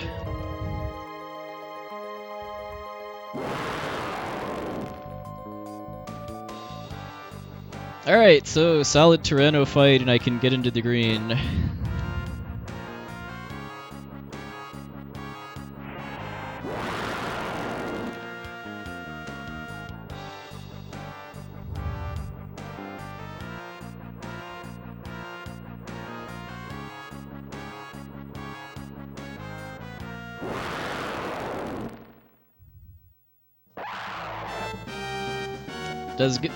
Does make me chuckle though at how wimpy Azala's roar is compared to the Tyranno's.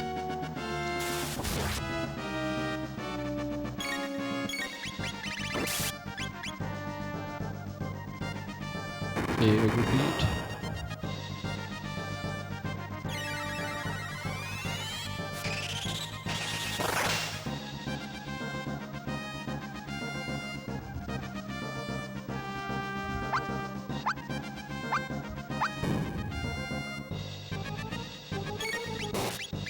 Main thing holding me back from getting a strong PB though is just the first hour of the run.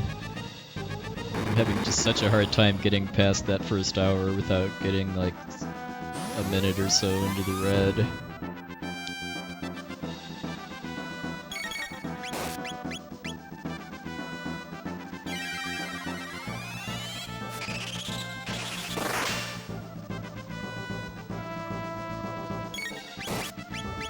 For glitchless, I put Azala to sleep. For any percent, I just kill her, because using the equipment glitch lets me buff my magic stat at enough that actually killing Azala in a fast manner is possible.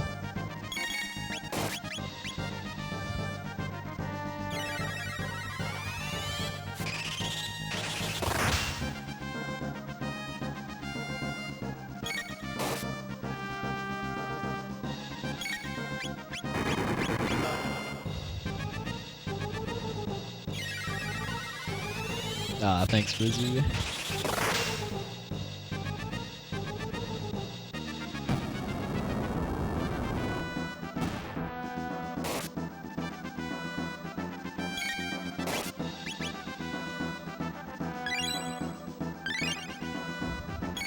Hey, chrono time.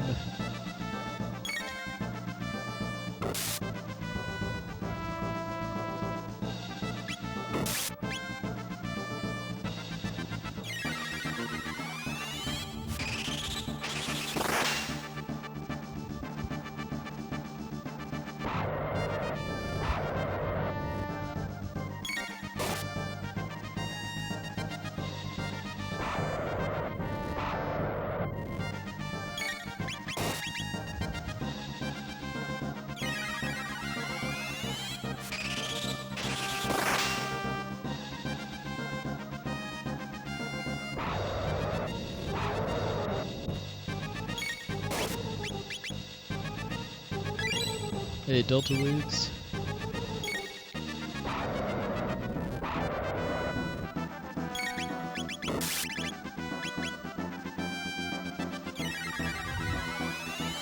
Either that or Chrono is just really good at translating Tyranno's roars into Arabic numerals.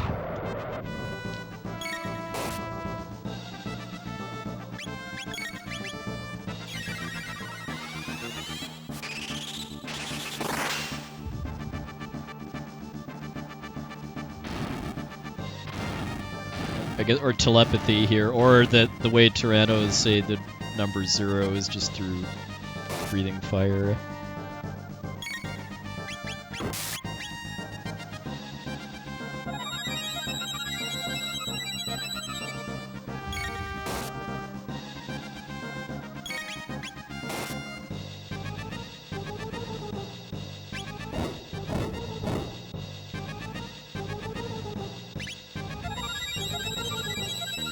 Yeah, this is definitely pretty intimidating if you in a first playthrough, just because you know whatever it's taking 5 turns to set up is not going to be good for you.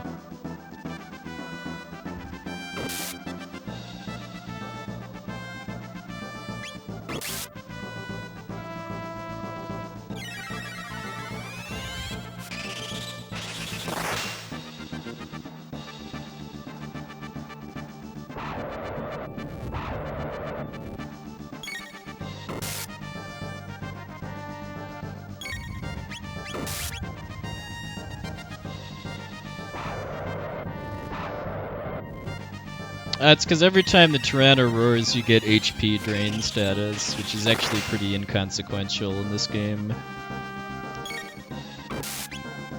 Because it doesn't last very long, and it doesn't drain your HP very fast.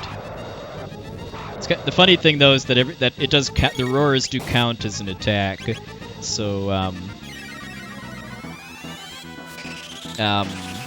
if you have an accessory equipped that lets you counterattack, you can counter the Tyranno roaring.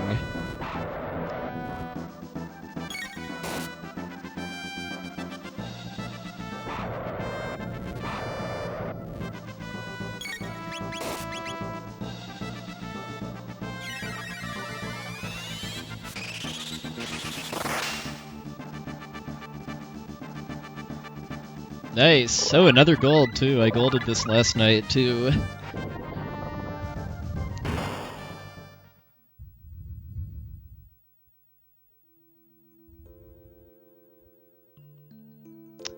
Pretty much all dinos except the Black Tyranno are weak against lightning in this world.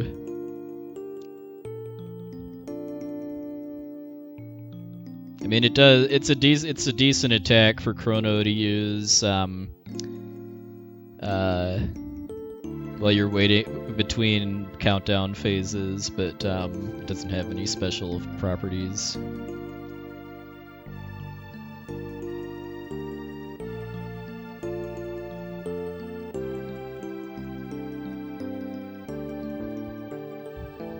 That's more than I was more than I was expecting actually too. I thought I only had about 20 seconds to pick up there.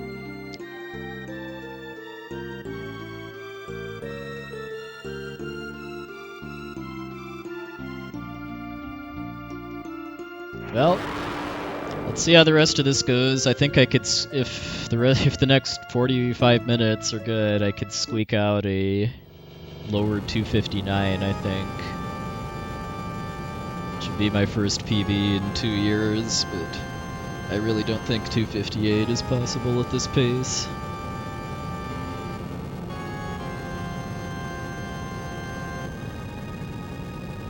I do want to get a 258 before hanging up this category, though.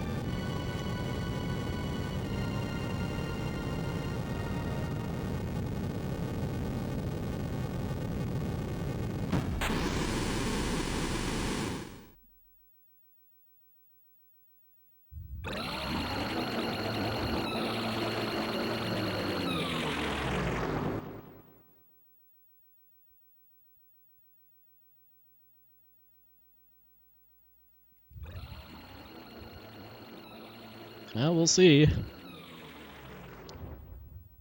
I still have yet to actually get a retinite split with this route that doesn't have some kind of big problem, so I don't honestly know if I can gain time here.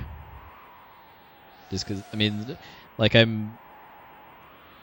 there's about a 15-second difference, but looks like between my gold and my PB's retinite split, but that's with a different RNG manipulation route and different strats for the fights in the Sunken Desert.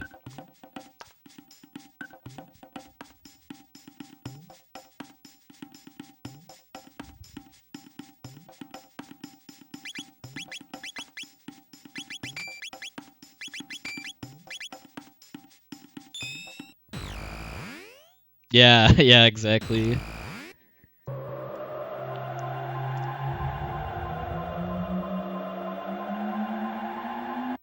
So everybody knows that PBs only matter if you defeat the arbitrary time measurement boss as part of that. Whether that's the minute, the 5 minutes, the hour, what have you.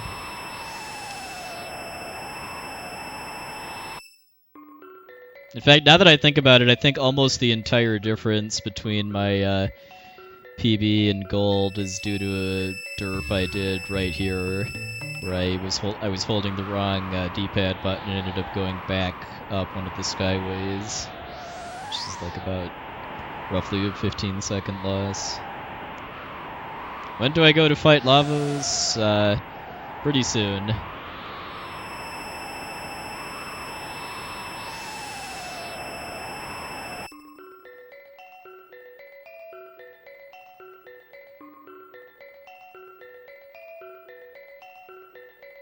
There haven't really been any kind of quote-unquote big discoveries in this game, but over the past 2 years since I last ran this category actively, there's been a ton of rerouting with the RNG manip.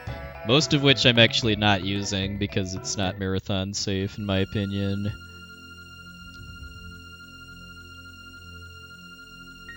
And the main reason I came back to any percent is because it got accepted to SGDQ.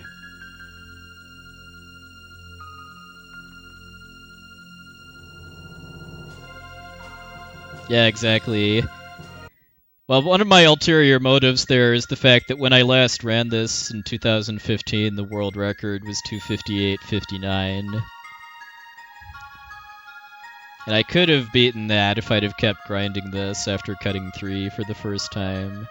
The record's really far out of my reach now at a 248, but beating what was the record the last time I ran this would definitely be a milestone.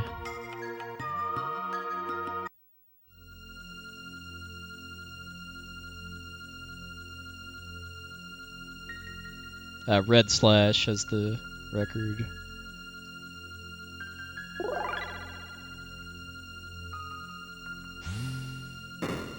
Yeah, I mean it uses a much riskier RNG manip route that saves like 5-ish minutes in total, and Red Slash is just a god at the movement in this game.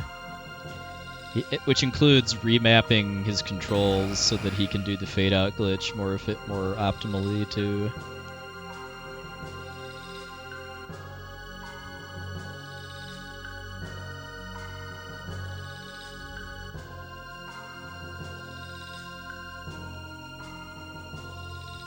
Yeah, I like the way this game's encounters work, that you can both see and avoid them if you want to, and that they take place on the same screen that used for the field movement too. It's part of what gives this game its kind of unique charm among SNES RPGs, along with like the art style, the music, the combo system, the multiple endings.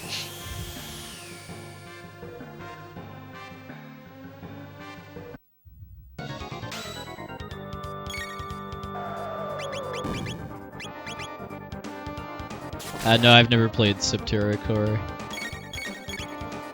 Heard of it, though.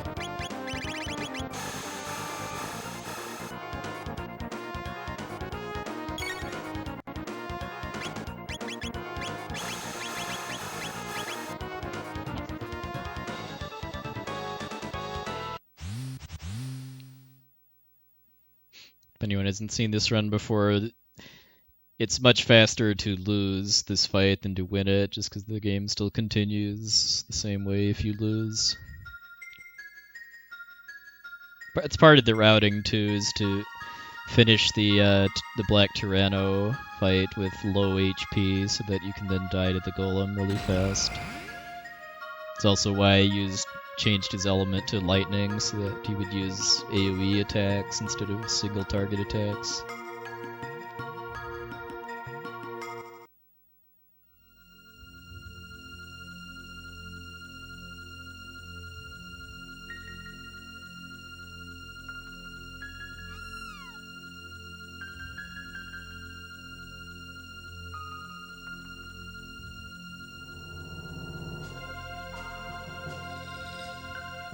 Is there any grinding? I guess it depends on what you define as grinding. If grinding means fighting battles that you could have avoided or ran from, then yes.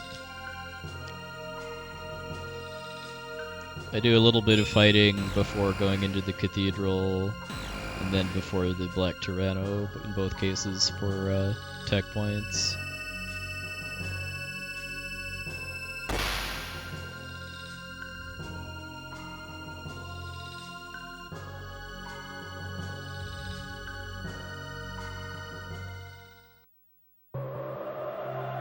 Yeah, I like the little Easter egg they put in too, that if you go to the last refuge with Magus in your party, then Alphador starts following him around.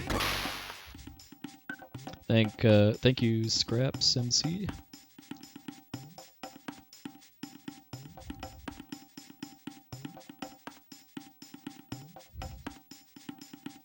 Yeah, exactly. He'll say, like, you're wasting your time, Alphador only likes me.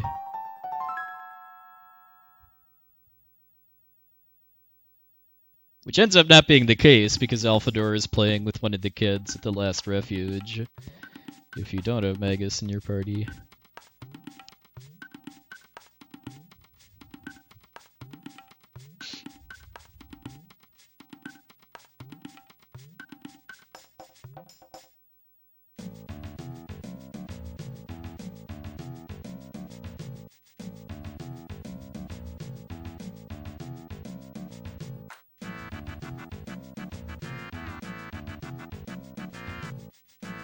Well, I guess it depends on how busy your pizza eatery is as far as whether you'll get it before I finish this run.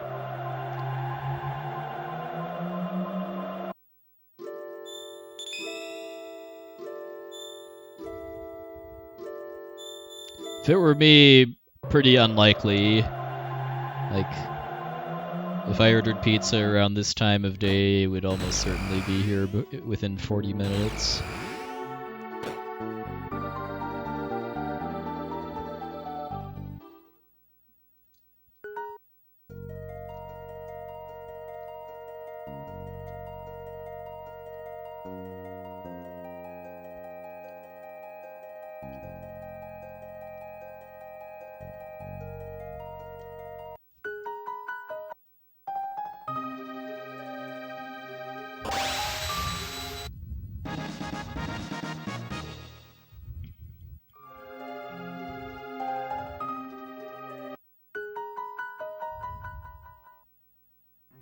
Yeah, we are now done following the storyline. I'm gonna do one side quest and then finish the game.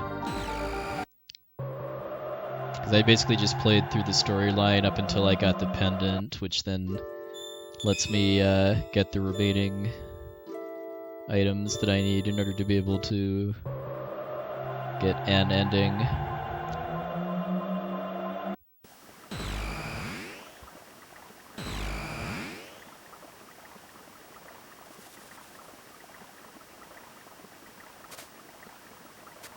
Oop. Ah. Well, rip good retinite split now. Started that way too early, too.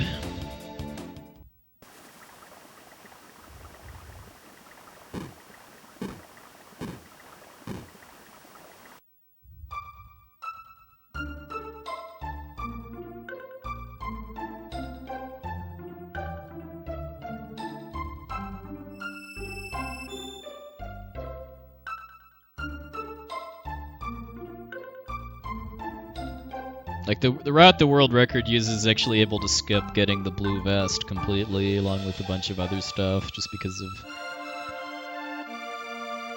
using different strats. Or I should say, using the Berserker.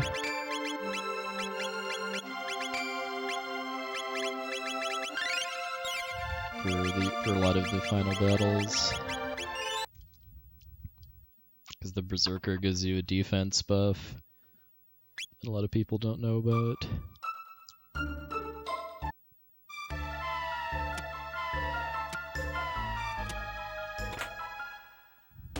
Alright.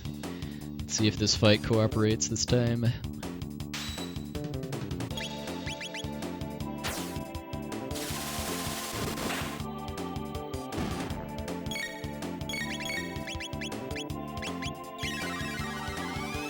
I am, however, armed with knowledge now that if that enemy attacks Chrono, that it shouldn't actually mess up my manipulation, although it doesn't matter now.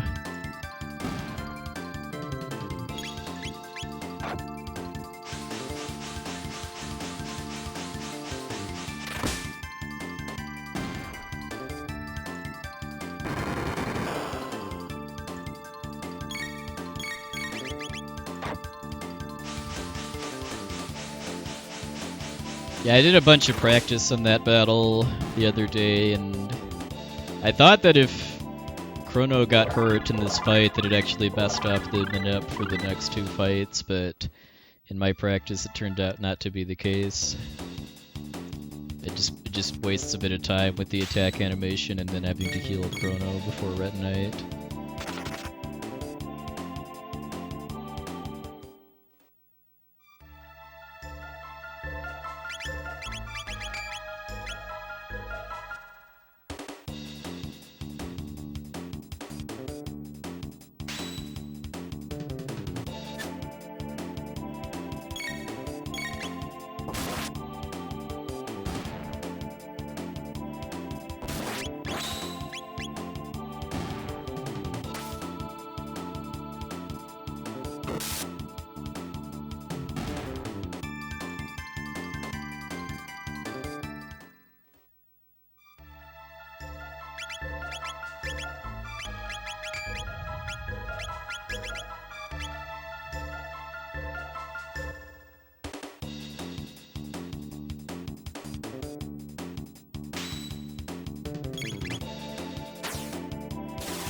So the main reason I'm doing this side quest, by the way, is to get the green dream, which is required to do a glitch that I'm going to be doing on the final 2 bosses.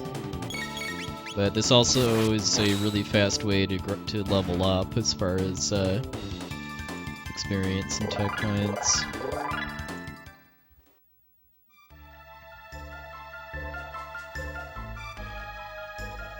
I'd be really surprised if Sub 3 happens at SGDQ with doing commentary and renaming characters, but I suppose it's definitely possible. Okay, just barely caught him.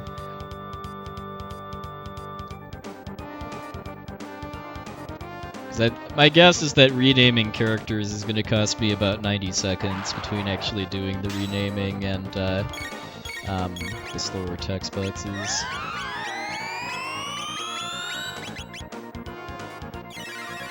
Hey, Mighty Mike, doing pretty good.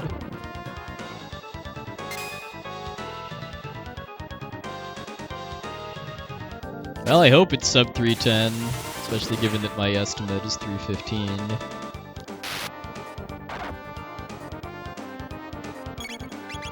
Alright, so 3 hits, then wait, and then 2 hits.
Hits now.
Alright, nice. Ooh, gold too.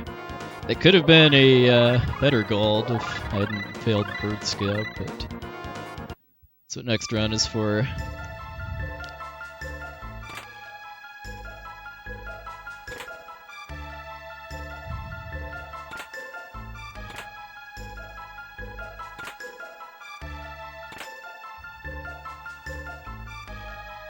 Alright, rest of the run's gonna be maximum serious mode just because PB is very much on the table now.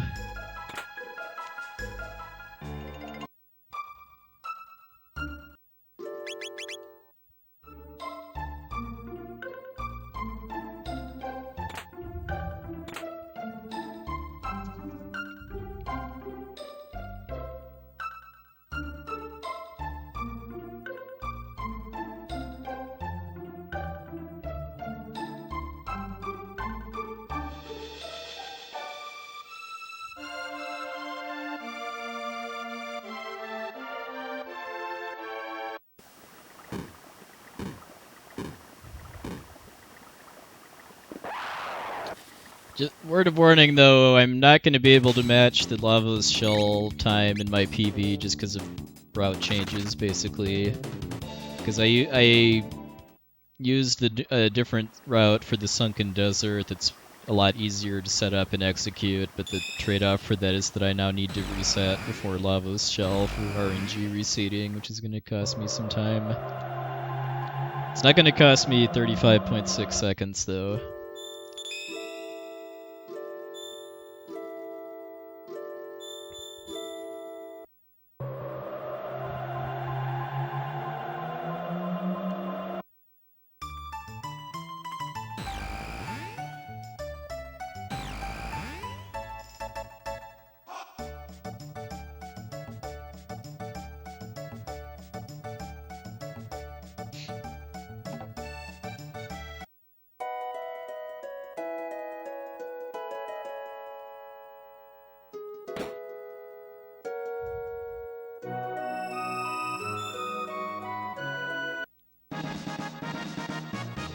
Thanks, SQ Freak.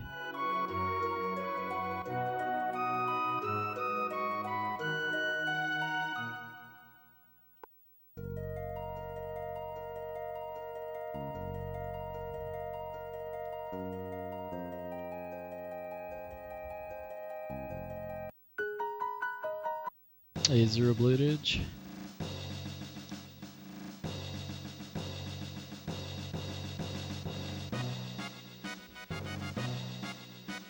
There's gonna be Final Fantasy VII, Kingdom Hearts 2, and Earthbound.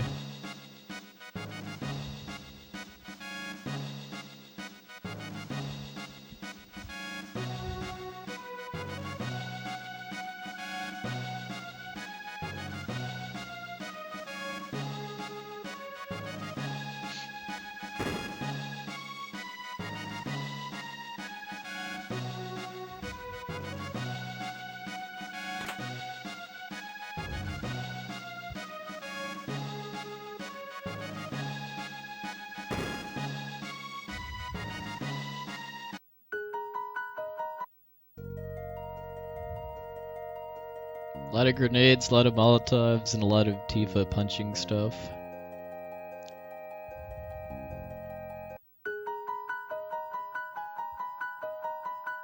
Yeah, it's PlayStation FF7.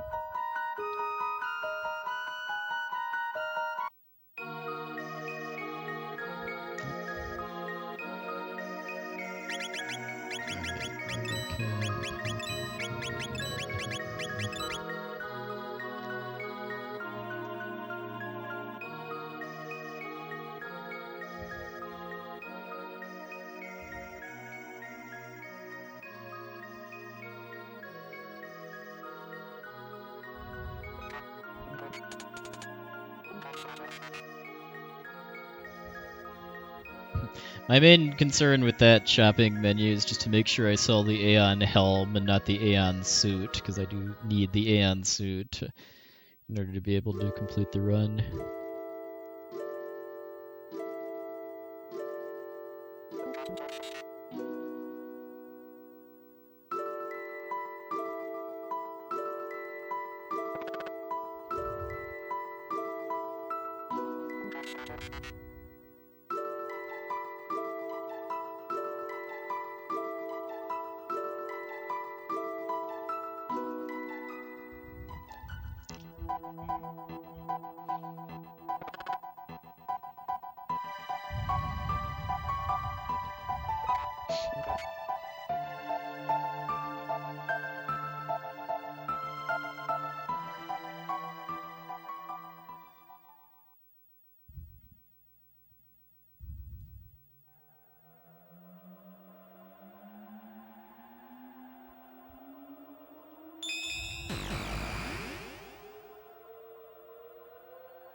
No, there isn't. It doesn't. Not saving her wouldn't actually affect things. I mean, it's slower because you'd have to wait for the bad version of that scene to play out, and there'd also be more dialogue with Robo. But that would be just kind of a, I don't know, I think that would be kind of a pointless thing to try to have an incentive over.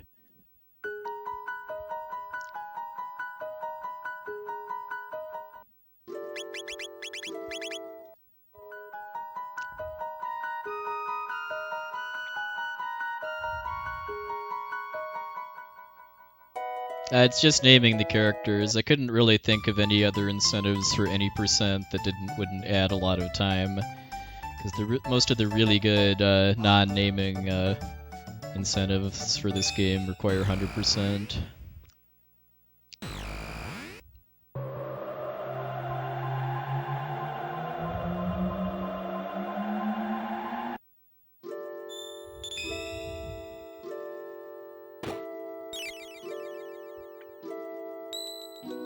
I guess one thing I could do too is to reset on the overworld instead of here, just because I wouldn't have to walk around to the save point.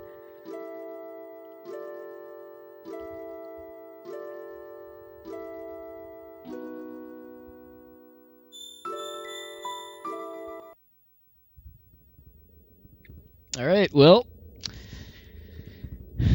let's do it. Yeah, reminder that I'm going to lose some time on this split because of resetting, which is just part of the route I'm using here, but if I have a good shell fight, the loss should only be maybe 10 seconds or so.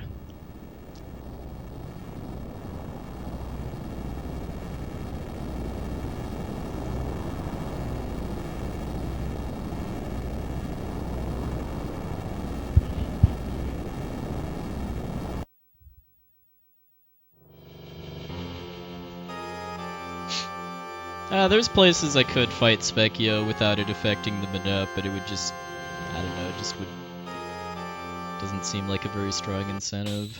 Plus it would cost a couple minutes.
Yeah, who's this guy? Other than a troll that cost me 30 seconds earlier in the run.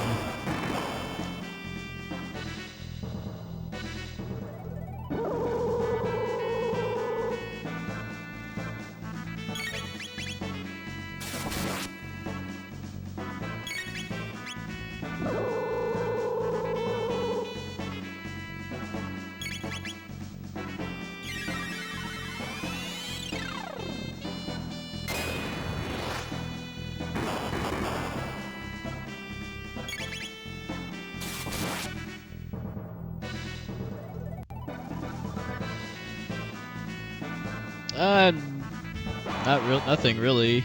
I mean, the big time loss was actually Heckran skip, which is now scrolled off.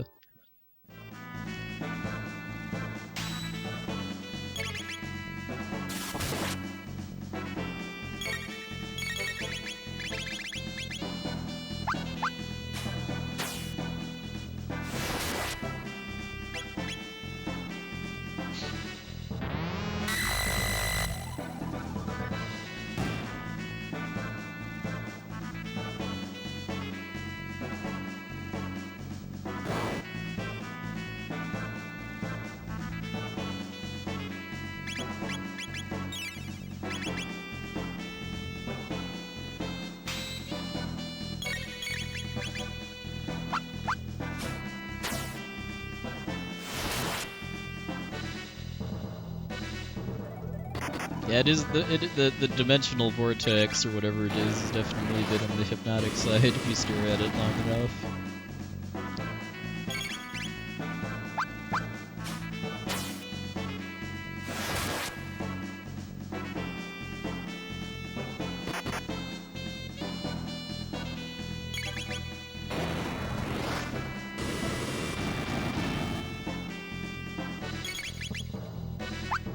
Yeah, Sonic.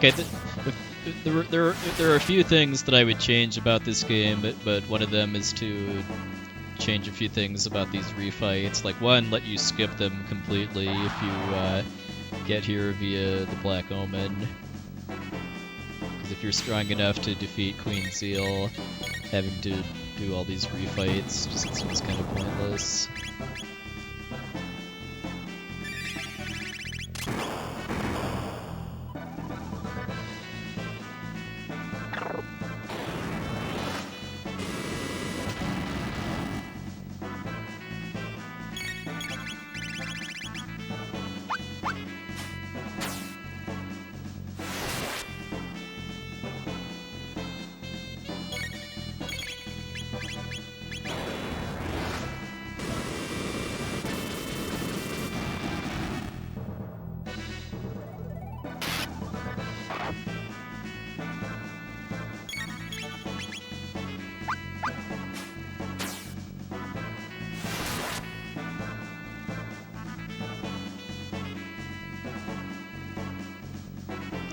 Yeah, I can see that, Twitch Master.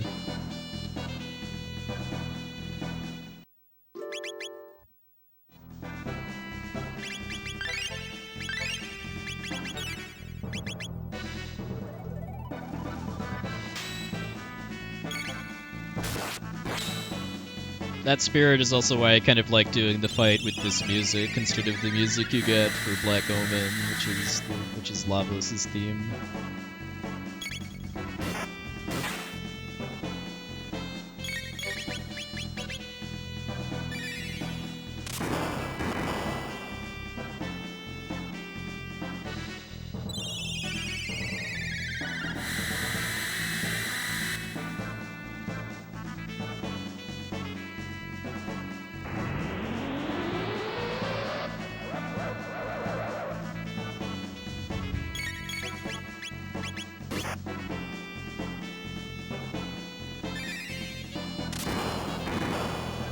Yeah, Lavos is able to detach his face from his body in the name of following the rules of Lightning 2 animation.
Yeah, that would just be extra text to mash through in a speedrun.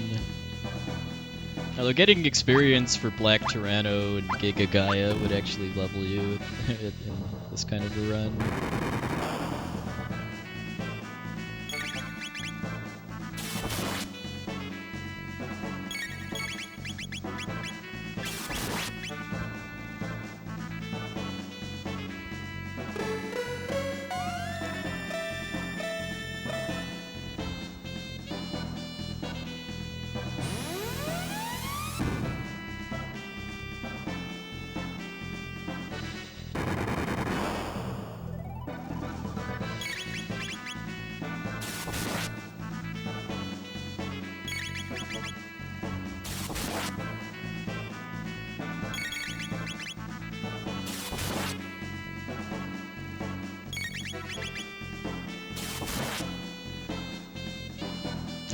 Rock skip. That's where I skip an additional rock getting dropped on Chrono's head.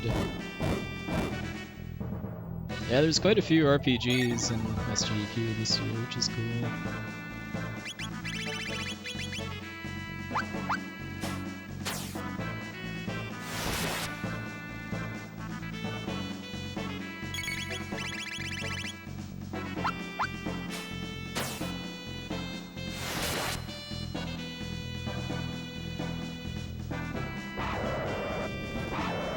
Yeah, this is all manipulated. I could win these refights without manipulation, but with this equipment and levels, I could not beat the final shell without manipulating it.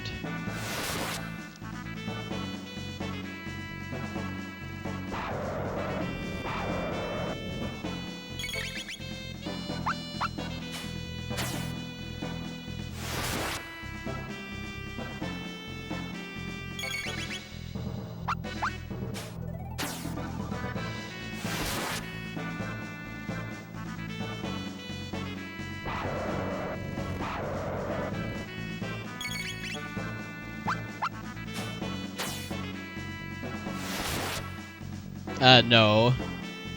Just because I'm not capable of surviving its opening lasers in any meaningful capacity.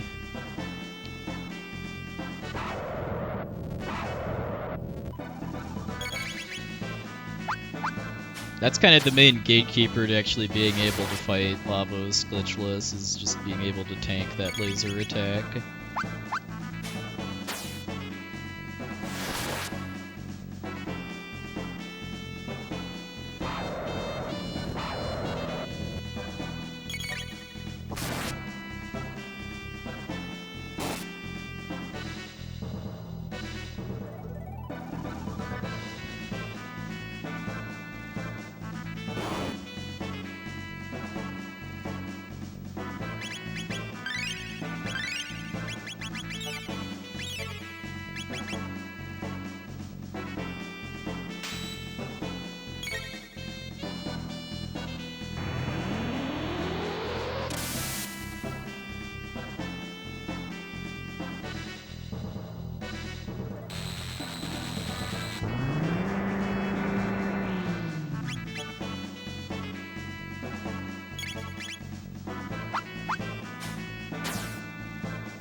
Yeah, exactly. Because in order to use the Elixir Glitch, I need to die.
Alright, warm-up complete. True fight now.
Okay.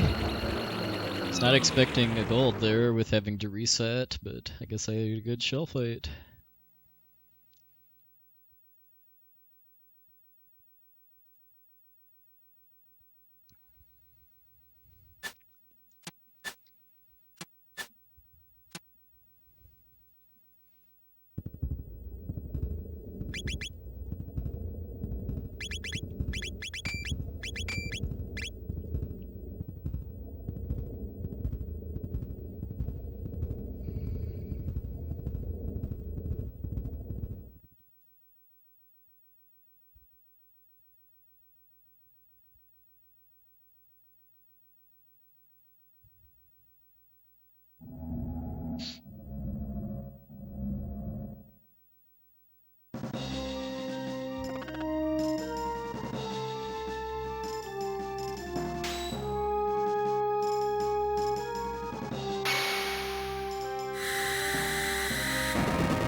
I'll explain this glitch after we're done here.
Alright!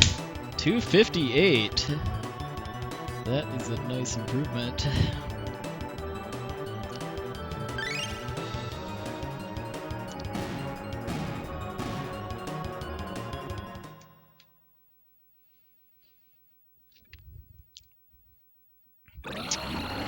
Now my heart can slow down for a bit.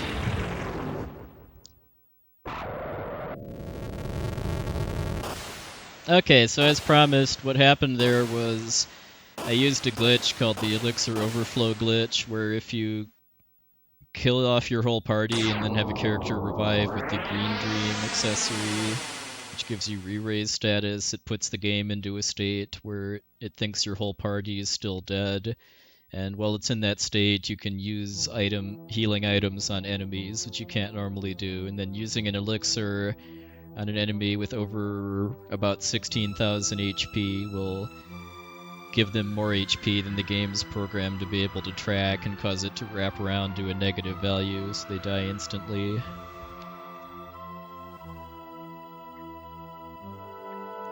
Alright. I was not expecting that about 2 hours ago, for sure, because look at how far behind I was after Zombor skip.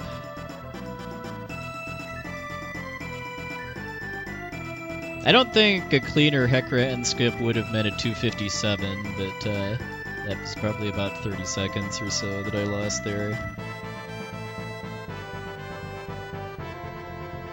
But yeah, just looking back, I got the.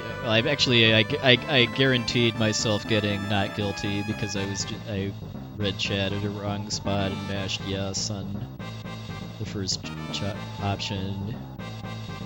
Other than that, nothing really too much to complain about until Hecaran skip, where I had to redo it a couple times because I got the save second try, but then the skip didn't behave right. I think I might practice that a bit before the next run.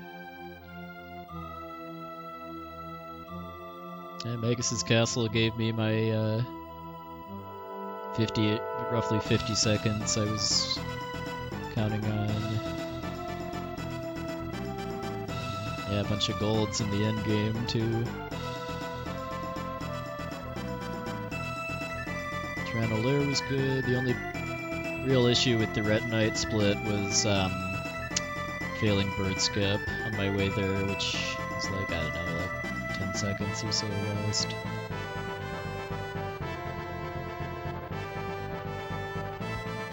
Yeah, what Rizu said. I'm not going for record. The record uses a pretty different route that uses strats that would make the run not fun for me anymore.